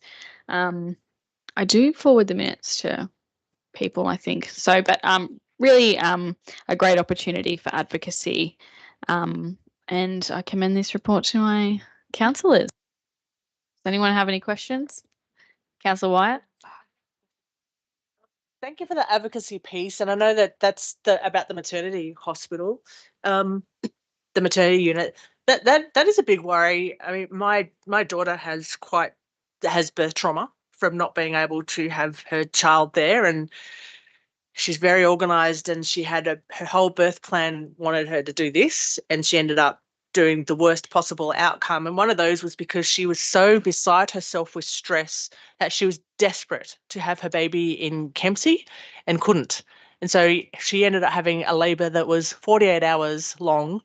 And then we had to drive her down to down to Port Macquarie at 2:00 in the morning. And yeah, there's birth trauma as a result of that. And, you know, to say that there's not enough workers, I get it, it's not good enough. I mean, come on, it's not good enough. We don't want that. We need to be able to, our people need to be able to birth on country and in the hospital here. My other concern is the mental health unit, and I've heard rumblings that there is some threats to that as well. And there's different types of mental health care, and that is an acute care facility up there, which is it's not a commissioned one or a sectioned one. You can go there for short periods of time. If we lose something like that, that is significant as well, because the only other alternatives are being sectioned in Port Macquarie or Coffs Harbour or Lismore. So yeah, that's my comment there. Do you have any comments about the mental health?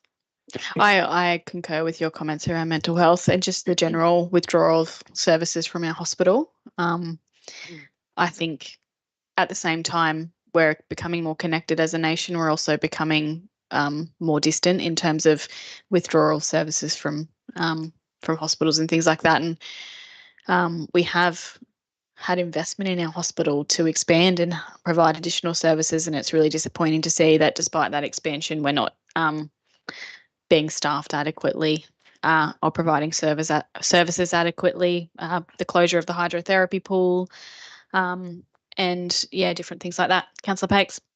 Yeah, my question is also around the mental health side. I heard rumours that as of Christmas time that the mental health ward would the operation will change. I've phoned Michael Kemp directly and asked him what's going on with this. I said, in light of the occurrences this week in our valley, in the last probably 10 days in this valley, and I think mental health is as important as a maternity ward.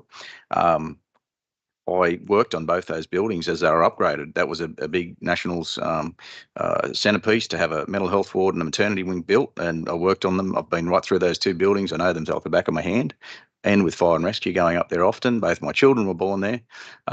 So I absolutely advocate for no service reductions to this town. We don't need service reductions from the state government. We need more staff in the area, and we need the management in the positions to staff the wings and staff those areas appropriately by any means. It needs to be done. The community's needs haven't reduced.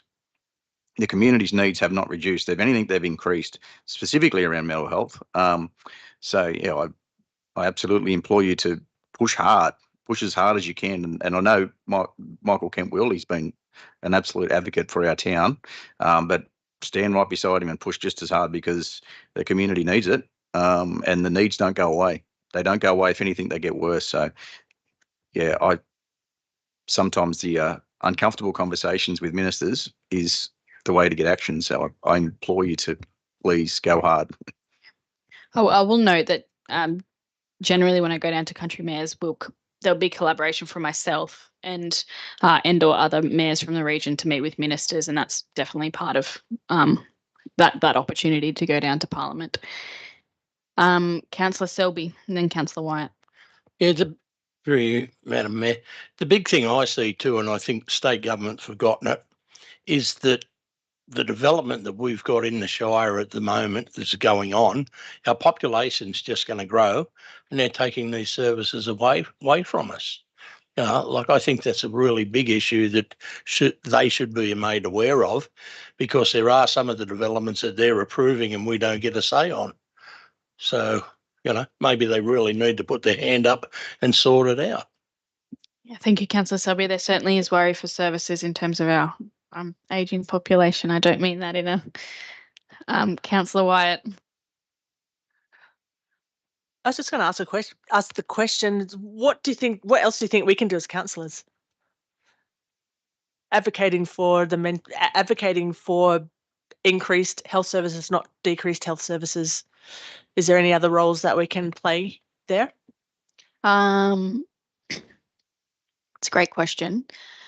I guess making sure we're talking about it, making sure we're collaborating, and if we do have ideas, we're putting them, chatting to our state MP about it, but also noting that we have some fantastic community organisations that work really hard to bring services back to our hospital, and collaborating and supporting them wherever possible. And I think that particularly for the Lily Pilly ladies, they've fundraised themselves to bring cancer things to our hospital. So it doesn't directly have to be advocacy. I think just being a member and supporting the community and going to those initiatives is a really effective way of doing that.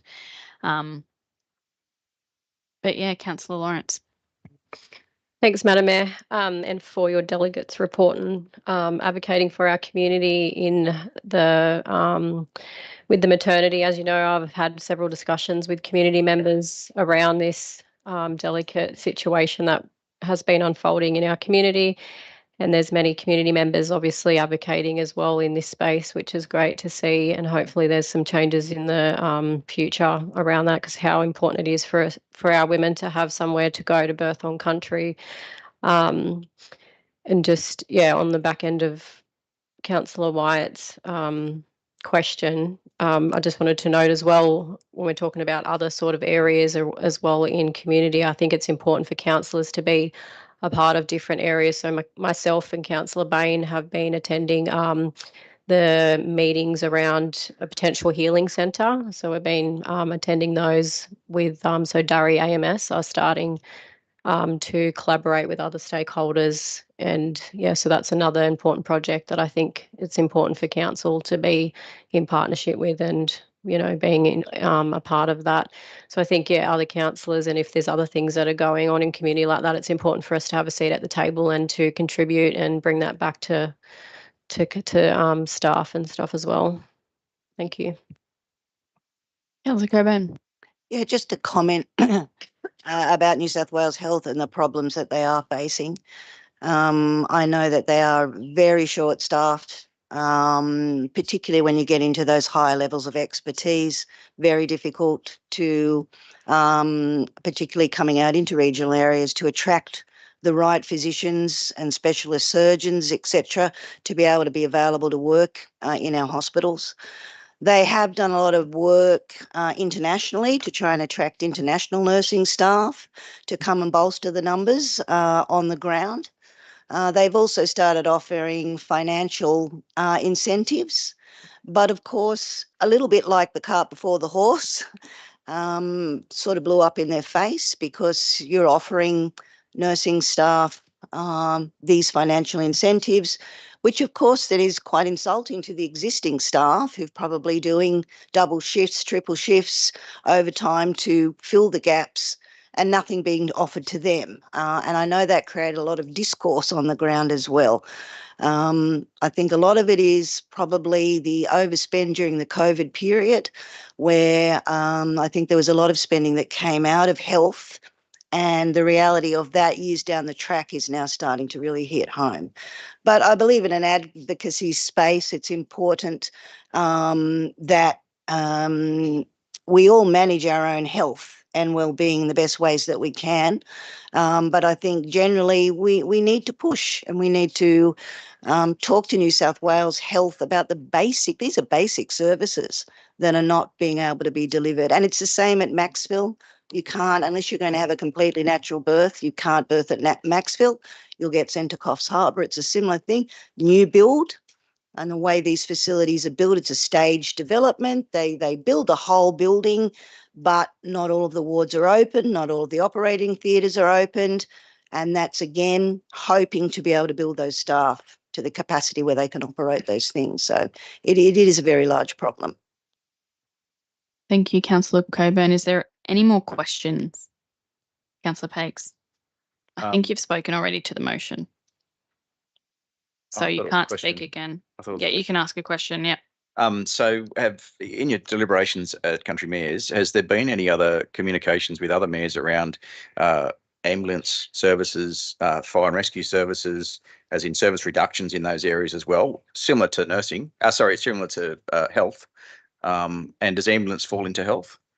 That's a question. We haven't had specific conversations around those service reductions in terms of ambulance or fire and rescue, but I understand that there's some happenings going on across the board on those. Yeah, and so from that, the service reductions are around staffing, and are we, specifically to your position in CUC, are we positioned to perhaps grow our own nurses and police officers and ambulance officers?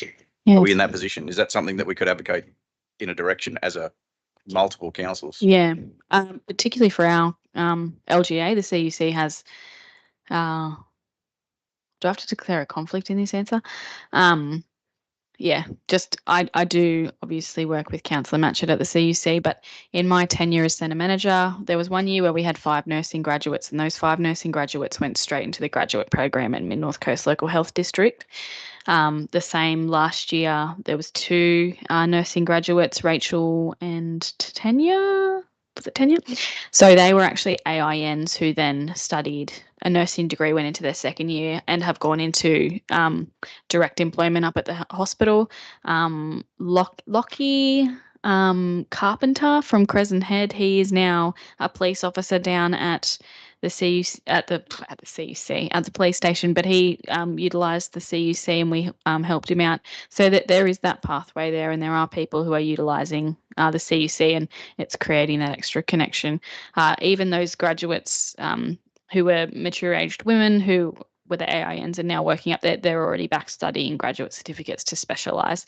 So we definitely do have that capacity, and we are seeing that we're growing our own in terms of those qualifications. There is work being done by the team to do education from primary school all the way to high school around career pathways, around what you can do, what opportunities are there.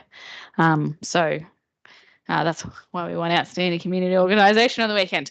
But yeah, so there is definitely that potential there. But it is a really broad piece in terms of pipelines of education, because you need to start from preschool really in terms of building students up and getting them to where they need to go. It's a lifelong thing. So specifically as a council and councillors, what is there avenues there that other councillors are doing at this Country Mayors Association that we may be able to include? Is that a communication you're having between yourself and other mayors? Is there other? Is there so they do information sharing. I think you'll find there's in terms of regional university study hubs, there's I think there's 12 in New South Wales, lots of them in regional New South Wales. And there's also a big piece of advocacy around TAFE. So when I was at the education country mayors, there's a really big piece around, I guess, the workforce you have and building them up, but also the fact that our TAFE doesn't really offer much at the moment. So there's a big piece around that, I think, as well.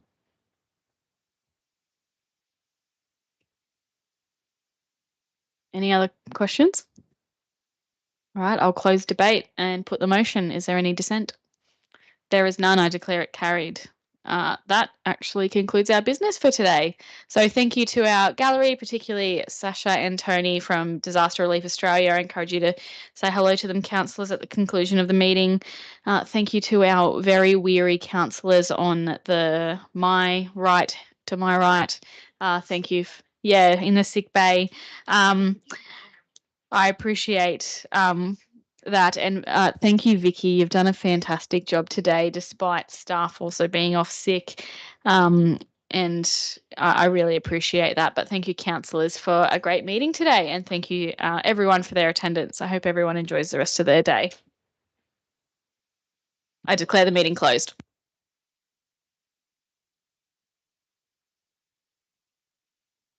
Sorry, just wait. Just wait. We have to read the motions are confidential.